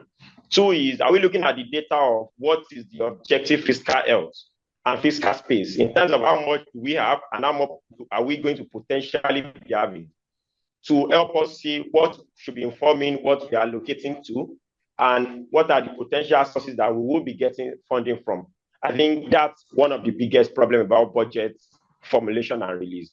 So in terms of release, there are also some bottlenecks oftentimes, and that's always because I think in a state like Kano, we HRC as a pace setter for most states are able to crack that some way. Is the line that the funding request have to, the journey the funding request have to travel from the point the program is requesting for the fund, the journey it has to go through before it gets to being released often gets so long that it gets tedious along the way. And that sometimes, by the time the fund is approved, the activity is no longer very relevant to what it's supposed to be used for. And that sometimes leads to a lot of deprioritization. So to keep it straight is what Kano has done, which is a lot of other states are learning from through the MOU, is to have a finance working group, which is a team of partners led by the Director of Admin and Finance most times, and key stakeholders that participate a lot in budgeting and fund release, to always sit and look at the activity that is due to be implemented for sure, and looking at that and cross-sectioning it to how much was budgeted for that activity, and as those meet the required criteria for it to be approved. And having that meeting monthly help them to always see the need for them to quickly look at what are the activities that should be implemented, what are those ones that they have funding readily available for, and how do we ensure that the fund approval gets disbursed as quick as possible. So that's something I think Kano and some other states have cracked already. So straight answer to your question, biggest problem to budget is data. They are not data driving what should be budgeted, what should be prioritized. Also lack of data for what are the funding that we will be expecting that we will likely be getting that should be informing our fiscal space for health. And when all of those have been done is the bureaucratic process that then follow the budget release, even though they have already been allocated to the activities that we intend to implement. So I'll pause there to not to take much of the time, but basically those are the straight answer to your question. Thank you so much, Afeez. And thank you for keeping to the 3 minutes. I think I'll be stricter with time in the next round of questions, right? But I think that what you said in terms of the using data for decision making, it's really profound, and it's nice to know that a state like Kano is doing a lot of that, not just in budgeting, but also determining what needs to be released. And also the idea around co-working, so having finance technical working groups for people to work together and promote synergy at the state level. And it's great that through your work, you've been able to see this happen in Kano states and similar states, and see that this is something that is replicable across other states in Nigeria. I think maybe I'll come round to my next set of questions, and maybe I'll start with Dr. Nura this time. And it's really in terms of, I know that you are quite involved in planning and coordination. So what are your views in terms of alignment between various financing streams? Like you've worked with BHCPF, and we know that in Kano State, there's CACHMA, there's KET Fund, you have reimbursement directly from the government and local governments, and also donor funds. How do you create those synergies, right? In terms of not just the pooling of the funds, but being able to utilize them appropriately, so that you don't have replication of efforts. Hello? Yeah, hi, Dr. Nura. We can't hear you. Over to you. Hello? Please, I'm just come back.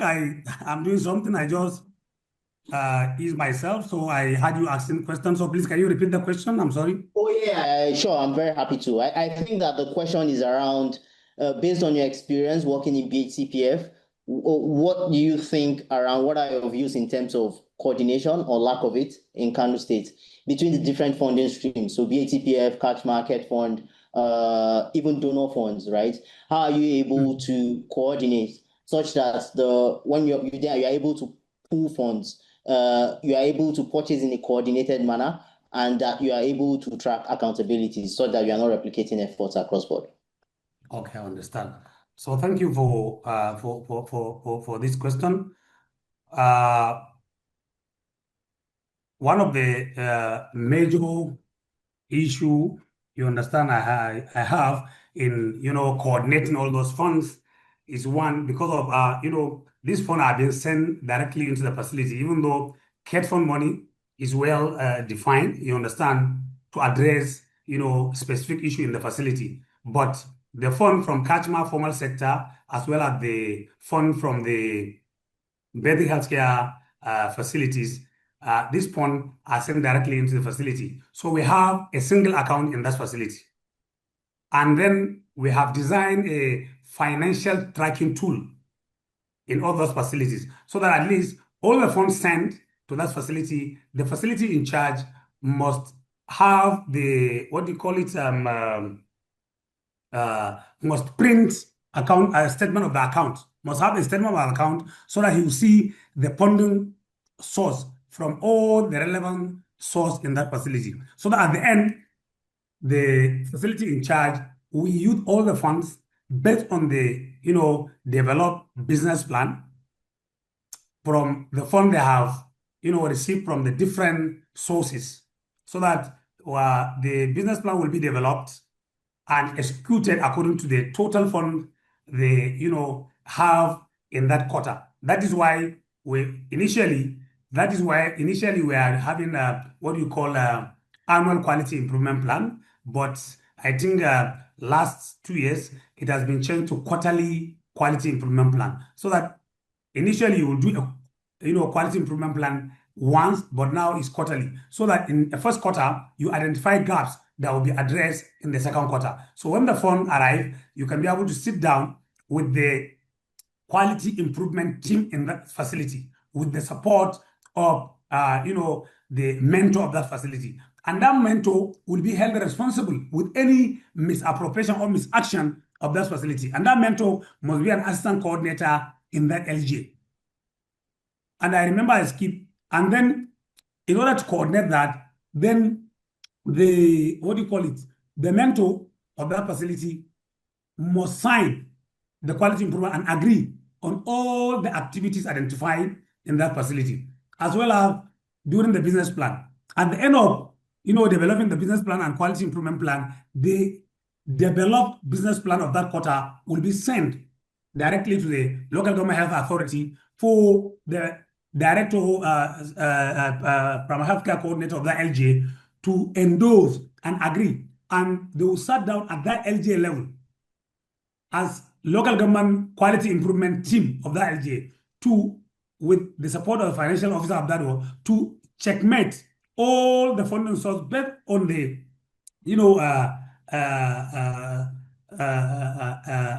intelligence, let me say, based on the, budget they have, or the fund they are expecting, you understand, to drop in that quarter.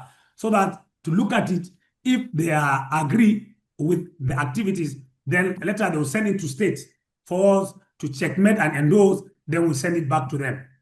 Then, secondly, for the coordination, in every quarter, we have a coordination forum where, because of, we usually even go out for supportive supervision together. So if there is a problem identified in or misappropriation or whatever in social facility, because of if care is not taken, for example, before, when the facility are enjoying formal sector, they just believe the money is belongs to the facility. We say, no, it's a fund that sent to the facility and must be utilized according to financial management guideline. So no matter whether it is a fund from formal sector, whether it's a fund from philanthropists, provided that fund drop in that account, you must be accounted for how you spend it.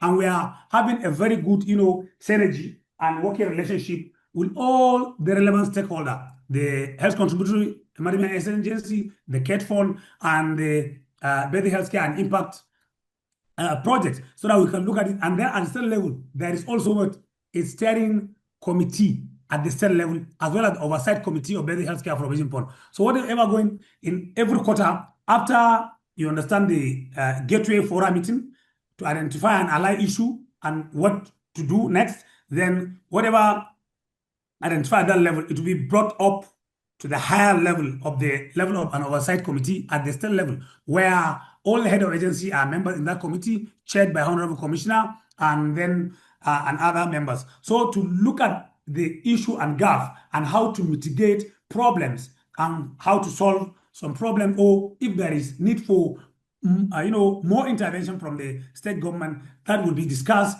and analyzed. Then in every quarter, that steering committee also used to go out for, just sightseeing, see what is going on in the facility. Based on the report, those facilities are sending to the state, so that the state oversight committee will just pick some facilities, maybe rural or far, that identify they have issues, then they will go directly and see. I remember there was an LGA that the Honorable Commissioner went. There was a time I think he dropped the whole in charge of that LGA because of the misappropriation, and it's identified, and the Honorable Commissioner directed all of them to report the money immediately, and they do. Because of without this, collaborative effort and working together, definitely many, funding gates will be, misappropriated. Because you may think that you are checking only for basic healthcare, or you are checking only for, Kashmir, or you are checking for only, for impact project. So definitely other things may come in and have a problem. So by doing so, that is why if you can check the data, Kano State, both Contributory Health Management Agency and NPSCD, Kano State Pharmacy Management Board, in terms of accountability and retirement, we are doing very well at national level. We are among the best states that are talking about on that. So thank you. Yeah, thank you so much, Dr. Nura. I think that I really enjoyed the points you made in terms of, first, the political will from the state. I think is very clear, like giving a standing order for coordination to happen across all of the agencies. And even in the operationalization, just how Kano State is able to coordinate, align operational planning down to the facility level, and also coordinate the implementation. So I love the fact that you're able to coordinate supervisory visits across board, right? And also tracking for accountabilities across board. So I think that's quite remarkable. I think my next question then goes to Afeez. In terms of Kano is doing a lot to coordinate this, right? But we are in an era of evolving ways to function more efficiently in terms of operations, and that's where digital health innovations do come in, right? And we are beginning to see a lot of proliferation of digital health innovations. Do you think that there could be more digital tools that could be deployed that enhances the state-level health financing accountabilities and also making sure that they are more transparent and efficient? Yeah, thanks, Dr. Talib. Confirm you can hear me. It's loud and clear. Yeah, so thanks. I think there are a lot of opportunity. We have a very big opportunity for innovation.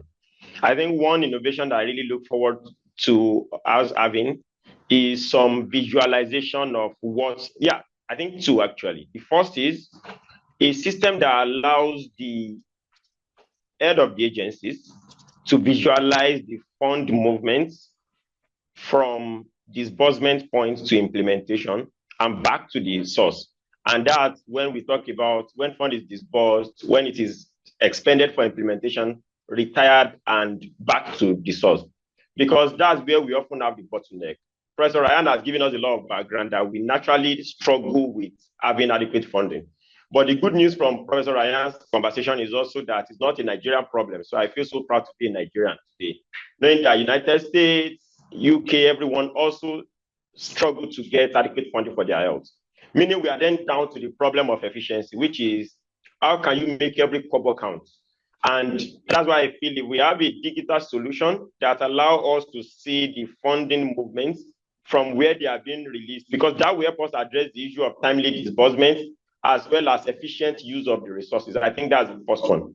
The second system I would then like to see is where we are then tying utilization of those funds into the activity they are being used to implement, whereby we have a system, World Bank and every other external donor source do something very interesting, where they have something like some disbursement link indicators that you will likely not get more except you have helped us, except you have demonstrated the result you achieved with the last one we gave to you.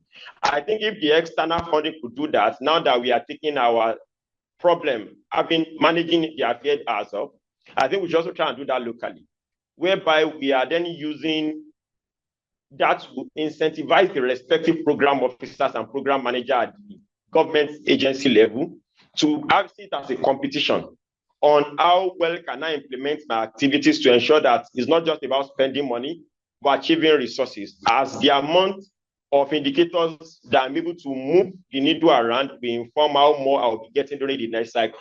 So it's not just a blank check of when it's time for implementation, everybody gets this million of naira or billion of dollars for activity. But it's based on the results you are able to get, based on the how many indicators you are able to move from one point to another in line with your grant performance framework or accountability framework, is what's going to inform what you'll be getting during the next cycle. I think that's going to be some kind of game changer in terms of digital health innovation and using some digital tool to change how we can optimize the financial and fiscal resources that we have. Over from me. Yeah, thanks so much, Afeez. I think you've spoken so beautifully to how we can use easy technologies to improve accountability and to make sure that it's straight, that funding flows are transparent. And even the second bit of it in terms of how you are using that to then reward performance. So performance-based financing models. And it could be from simple things, simple technologies that are scalable. And these are things that the states could be willing to explore going forward. I think I'll land back to Dr. Rahila, ably represented by Musbah. In terms of forward thinking, right? Specifically for Kachima, what strategies do you have in place, or are you currently developing to ensure that facilities that you are currently funding are able to deliver high quality healthcare services? And what lessons do you think that other states can learn from how you've been able to reduce out-of-pocket health expenditure? Because I will reference even more recently where the Kano state government through Kachima, has signed an MOU to dedicate funds from people who are eligible to pay zakat, which is a religious right, and then putting that into vulnerable funds and making it and using that for people who are vulnerable to access care free in Kano State. So just speak to the strategies that you currently have in place or you have in the works for Kashmir. Thank you very much for coming back over to me. I would say that, when the agency was established, there are a lot of strategies to make sure that people are accessing care, and not only just care, but quality care. There is a standard department for that, which is a standard quality assurance department. the Standard Quality Assurance Department is tasked with responsibility of monitoring of the facility, be from the process, the structure, and even the quality of care that is given. If you go to the facility, if you go to the facility, you find out that you have three main components. You have two main components. You have the clinical aspect, and then also you have the structural aspect. So and you cannot have standard care without marrying these two. So there is an existing department that is responsible for that. And under that, there is also the standard service delivery unit also, which also offers the support to make sure that people are getting the quality of care that is supposed to be given to them. Based on the standard quality assurance system, the agency under the leadership of the executive secretary, the agency has developed different strategic or hierarchical means of inspection. You have the spot checks, you have the integrated supervision, you have the supportive supervision, you have the executive supervision. All this category of supervisions are tailored toward having standard quality care so that no patient complains. At least any patient that goes to the facility to access care should have no problem, should have no fear, irrespective of religion, gender, or geographical location. We at Kachma expect that the person who accesses care at Murtala will also receive similar care, maybe in terms of primary health care when he goes to as far as Dogwa local government, which is kilometers away from the Kano, from the headquarters of Kano State, from the state capital, and which is very close to Plateau State. So these spot checks are the mechanisms that are being put in place to make sure that people, nobody is being left out. Let me say, what is spot check? Spot check, as the name implies, you see, you just have to unplanned, just have to go to the facility instantly and check what are they doing. Is there any aberration to the problem? So you are doing sort of quality improvement, so that quality improvement to make sure that the services that are being given are right services and are the services that are being enshrined or as enshrined in the Kachma's benefit package. You see, whatever we are doing, we have a standard benefit package that our enrollee should anticipate, and that's what we are using to market to our clients. And also, there is establishment or upgraded contact center that works 24/7. This contact center is the main aim or objective of this contact center is to receive complaints from all our clients all over. We have a close to 1 million enrollees, and of course we are managing population. Let me quote something short that of recent, the Kano State Contributor Care Management Agency under the Executive Secretary has received population management, the best population management award, just because of these things, just because of this innovative interventions that the executive secretary is also doing. And another thing is that to make sure that the quality of care is being delivered, something that I have never seen in my life, maybe it might not be obtainable somewhere else, where you find out that the executive secretary goes extra mile. She goes extra mile to support the infrastructure development of the Kachma or of the Kano State contributory empaneled or engaged facilities, the likes of Murtala, where we find out that sometimes you might have maybe the facility might be, because of temperature, might be hot, and there is lack of access to power. You understand, power interruption, you know how the problems are. So the executive secretary goes that extra mile to settle those problems, just for the enrollees to have quality of care and to see doctor whenever they need to see the doctor. And if you could remember, I made mention of the teams that are being like planted at various customer facilities, the likes of Muhammad Abdullah City Hospital, the likes of Murtala, the likes of Khalifa Isaac Rabiu, Hasya Baru, and the rest. These are our own claim officers, or they are customer officers, all encompassing. Whatever you have the problem, we have two layers of management, of managing quality of care at facilities. Why have I said two layers? The first layer is the desk officer. You know, our desk officer is held with responsibility of forwarding complaints to Kano State Contributory, entertaining the complaints at spot. Whenever the patient comes to complain, our desk officer entertains that. Our claims of our desk officer, sought for code for any client or for any patient who is being referred to the next level of care, maybe secondary level of care. So this is the first layer of quality of care, and the second layer is the staff that are being planted through a service delivery unit that are there to make sure that any forms of referral, any forms of complaint is being addressed there and then. So I just remember another another culture layer of care. It is the contact center. We also have like three to four layers just to make sure that from this level, hierarchically from level A, level B. Hello, can you hear me? Oh, yes. Very well. Yes. Okay. We'll wrap up in 15 seconds. I really appreciate it. Okay, good. Okay, sorry. So we also have the services. Let me.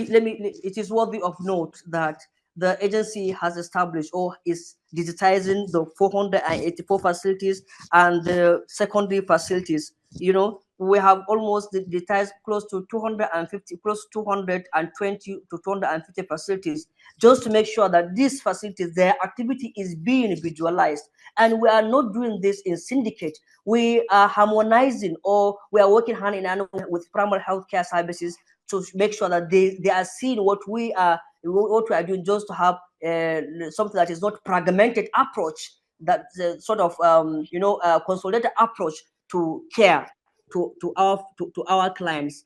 In a nutshell, what I'm saying is that these facilities, whatever care they are being delivering to our clients, can be seen and can be analyzed from the back end. You can see what when the patient goes to the clinic, you can see what was the diagnosis, you can see what was prescribed to the patient, you can even see the referral from one point to another digitally. So we have that capacity. So what we are doing now is what the agency that we have now is a digital Kano State Contributory Healthcare Management Agency that works day and night to make sure that patients are receiving the quality of care that they are supposed to receive. Thank you so much, Muswal, for speaking to the rigor that Kashma is putting in place to ensure that patients and clients. I really love the fact that you're speaking, you think around the patients as clients, because that's what they are.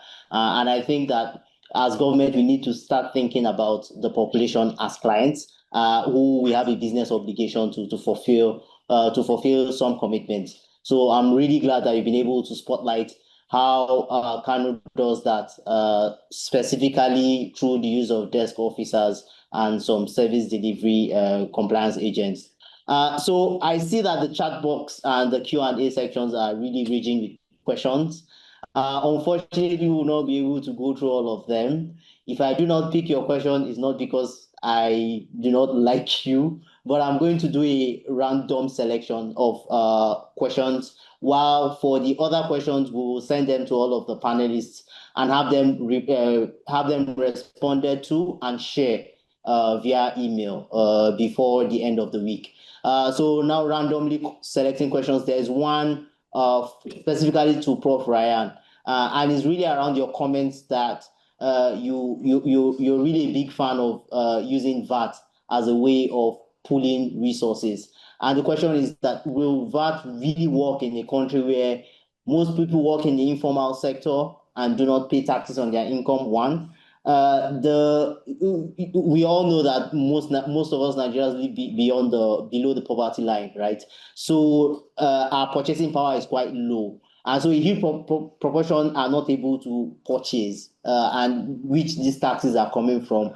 And also maybe I'll just add that the percentage VAT is also debatable because there have been comments that VAT needs to be reduced from 7.5% to 5%. What are your thoughts on VAT being able to work in this kind of context? All right. Okay. Thank you very much once again for getting back to me. So that is the beauty of VAT, VAT is not an income task. It's a purchase task, okay? So the premium is not deducted as a percentage of income, but as a percentage of purchases. All right. And as I said earlier, no matter how poor you are, at least you buy some food and you pay some bills. Okay. So from those food and bills you are paying, VAT is being deducted. That's the beauty of VAT. Okay. That's why it covers the whole population, because there is no single person that will say he or she does not buy anything. At least you buy food. Okay. So it is not an income task. It is a purchasing tax. The only thing is that there has to be a system to make sure that all the VATs are channeled to the right channel. Okay, and that's why it is very useful and important for low and middle income countries like Nigeria, because it is not an income tax. It is a purchase task. So that is it. Yeah. Yeah, thank you so much, Prof. Garba, and thank you for keeping it short and sweet. I think my next question is directed at Dr. Nura, and it's really what's being done to improve capacity of health facility in charges, because you spoke to being able to align business plans to the annual operational plan, right? But what are the specific things that are being done to improve capacity of facility in charges and what development committees, recognizing that they could be a bit autonomous in the process? Thank you very much for the opportunity. What we have done is this: after when we as soon as we realize the issue we're having with the developing business plan and quarterly business plan, as well as even the financial management in those facilities through the basic healthcare and the facility in charge with the units ahead of all the facility, we pull them. We have first of all, we develop a training agenda where we train them on the operationalization of basic healthcare provision fund, how the gateways are coming. We pull all of them out of the LGA to Kwana Dawaki for almost, I think, I cannot remember the days, but almost, I think, we spend almost 7 days, and we make sure that in every class, we are having not more than 20 participants. So we invite financial management experts from NPSCDA, Abuja, to come down to Kano and support. So, and we have, a pool of facilitators, or we call them facilitators and mentors of basic healthcare, provision fund. So we pull them together and we train them, not theory. We use the local language and we train them on hands. We printed the business plan. We printed, the financial management tools. We printed all the data we are expecting them to work with. Then we took them out of Kano to Kwana Dawaki, and every class we have only 25 participants with 3 facilitators. And we asked them to, to develop, we have developed the training plan, and we asked them to do it hands-on. We distribute everything to them, and we ask them today, we develop a scenario where we use, the real, issue we are having in the facility, so that we ask them to develop a plan to mitigate so and so a problem. Then that's the first layer. Then the second layer also, I made mention initially, we pull the, LGA mentors also and train them, and we ask them to follow up with all those facility or routine supportive, supervision, even though initially we are having issue with funding, because at the initial stage of basic healthcare provision fund, I think it's only around 6 million naira that were given to support transportation of the mentors assigned with the facility. And we realized that I think it's around 1,200 will be paid to a mentor that can travel from the local government headquarters to the facility. and we are expecting them to do it on a routine basis. Within a 1 month, we are expecting mentors to visit all, you understand, to go to that facility at least once every week to see what is going on and align. So because of that, many of them cannot be able to go because of the situation and economic situation of the hardship of the country. So, but with the coming of impact projects, there are funding that are marked because of, the problem we're having, you understand, in mitigating the issue of, mentoring and solving this problem. After the training, you have to send back to the facility, and you have to send mentor to continue mentoring them to see what they are doing, whether there is a change, you understand, between what they have learned and what they are doing before, so that at least to have a very, remarkable output. So at that time, because of that, so with the coming of impact project, there is a fund allocated to the local government health authority for supportive supervision. And that fund clearly spell out that the local government health authority are expected to visit all their facility 100% to mentor them, and they are being trained, and the fund is available. We expect them to fuel their vehicle and go if there is even need of outreach or, you understand, or mobilizing of the community, because of most of them at time you will see because of there is lack of routine supervision. Because of what we are doing, we supervise them monthly from the states. But at the LGA level, they are expected to supervise them on routine basis. And at the zonal level, because also zonal structure is not being, recognized as well at the national level and policy at the national level. So because of that challenge, that we are having a zonal structure in Kano, I think Lagos having the same. We have our 6 zonal offices, and we have the zonal structure like the LGA structure. So we are expecting that zone. It's not every day.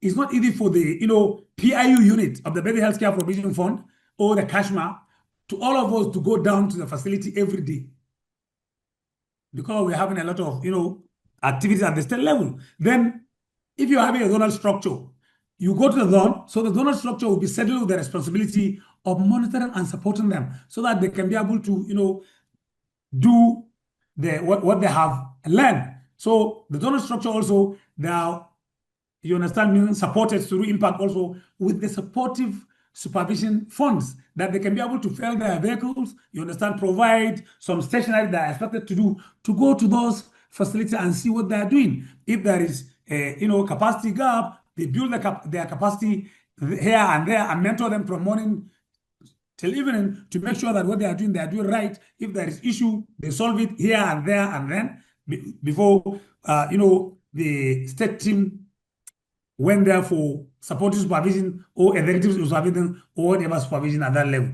So through that, we can be able to build a lot of their capacity. We have a lot of people that can do better.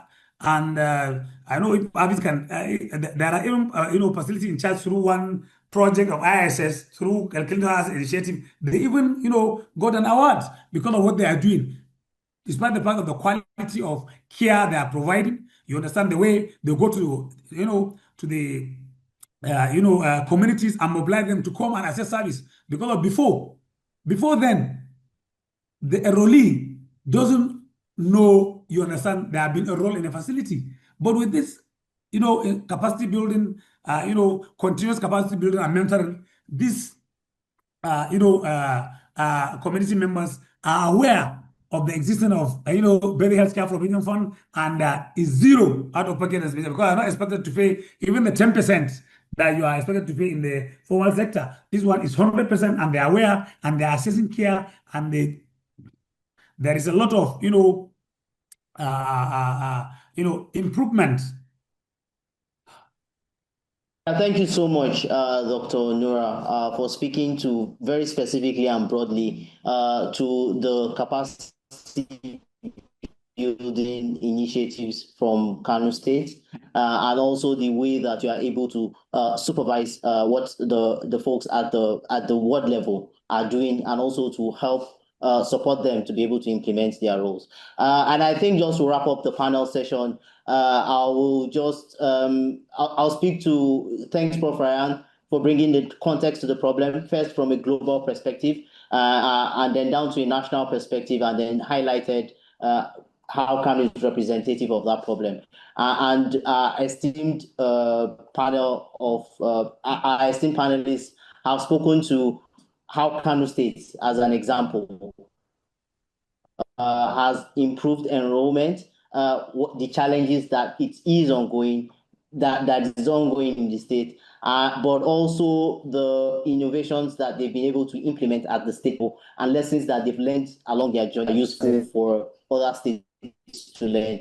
And we've also what kinds of innovations, right, can states implement to be able to take national policies and implement it with their own context.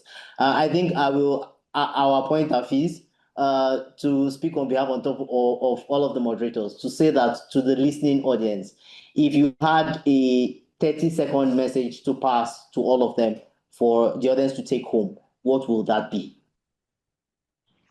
Yeah, thanks, Dr. Taliban. Thanks, everyone, for listening so far. I think the biggest message for me is we've learned lessons from low and middle income countries. And we've seen that one thing, if anybody to achieve universal health coverage, which we all aspire, we need to reduce out-of-pocket expenditure. So funding there needs to be some insurance cover. Brilliant what Kano has done, but the big message I want the leadership of the states to go with is, so my message will be to the leadership of the states and also to the audience. To the leadership of all of the states that are on this call, we have esteemed audience from across the globe, people join from African countries and out of Nigeria, out of Africa. Is we should, as we look at the formal sector, where deduction for premium for health insurance is easier, we should start thinking about how to digitalize things for the informal sector. Kano has very rich agricultural practices. How are we using the fertilizer or the produce from the farmer and exchanging some of the gain from all of their production to getting them some insurance cover? How can we digitalize the system as much as possible such that all our solutions that we are developing is not from the tiny population, which is the formal sector. The informal sector carries every countries in the world, and we need to continuously think about them. To the audience that have been on the call since, I think my few message to everyone is to be the change agent. We want to see a world where every penny counts for something. So if we have health insurance, we should understand the importance of efficiency. And as much as we want to assess all of the care, we want to do this, we should also look at within our context that all the countries where there is universal health coverage and enough cover for the country is not done by just the government. So in our little capacity, think of how you can donate one bucket to that primary health care within your locality to help them have access to clean water.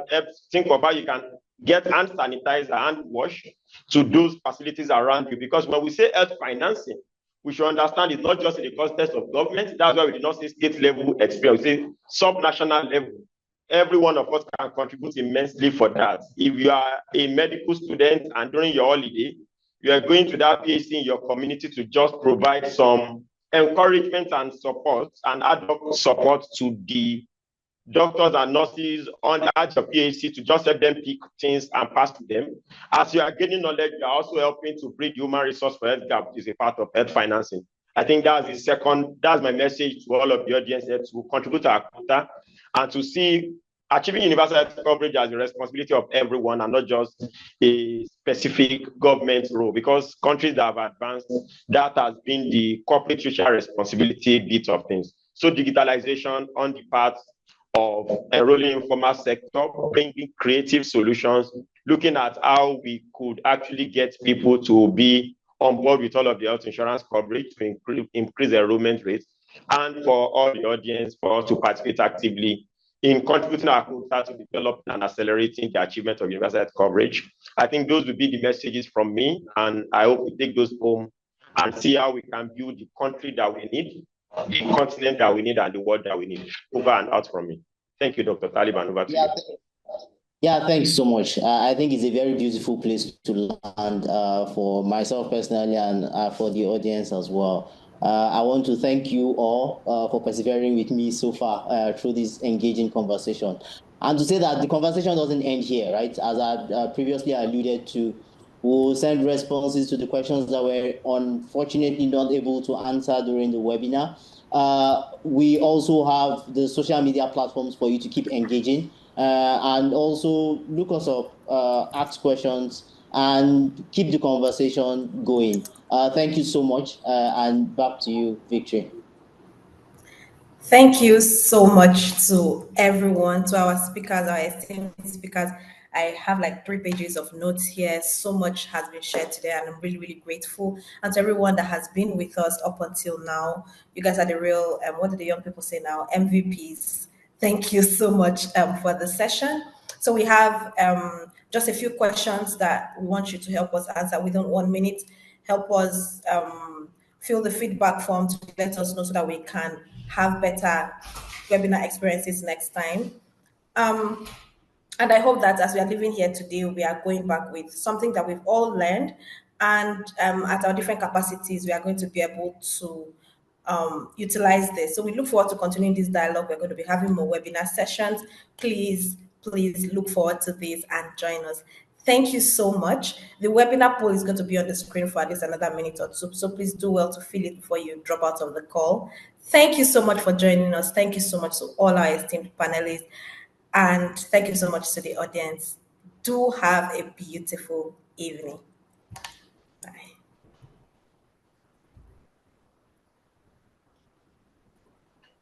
Bye, everyone. Bye.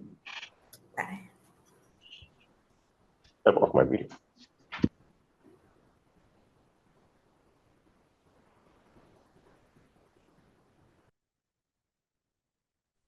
Bye, everyone. Bye. Have a nice day, everyone. Goodbye. Goodbye.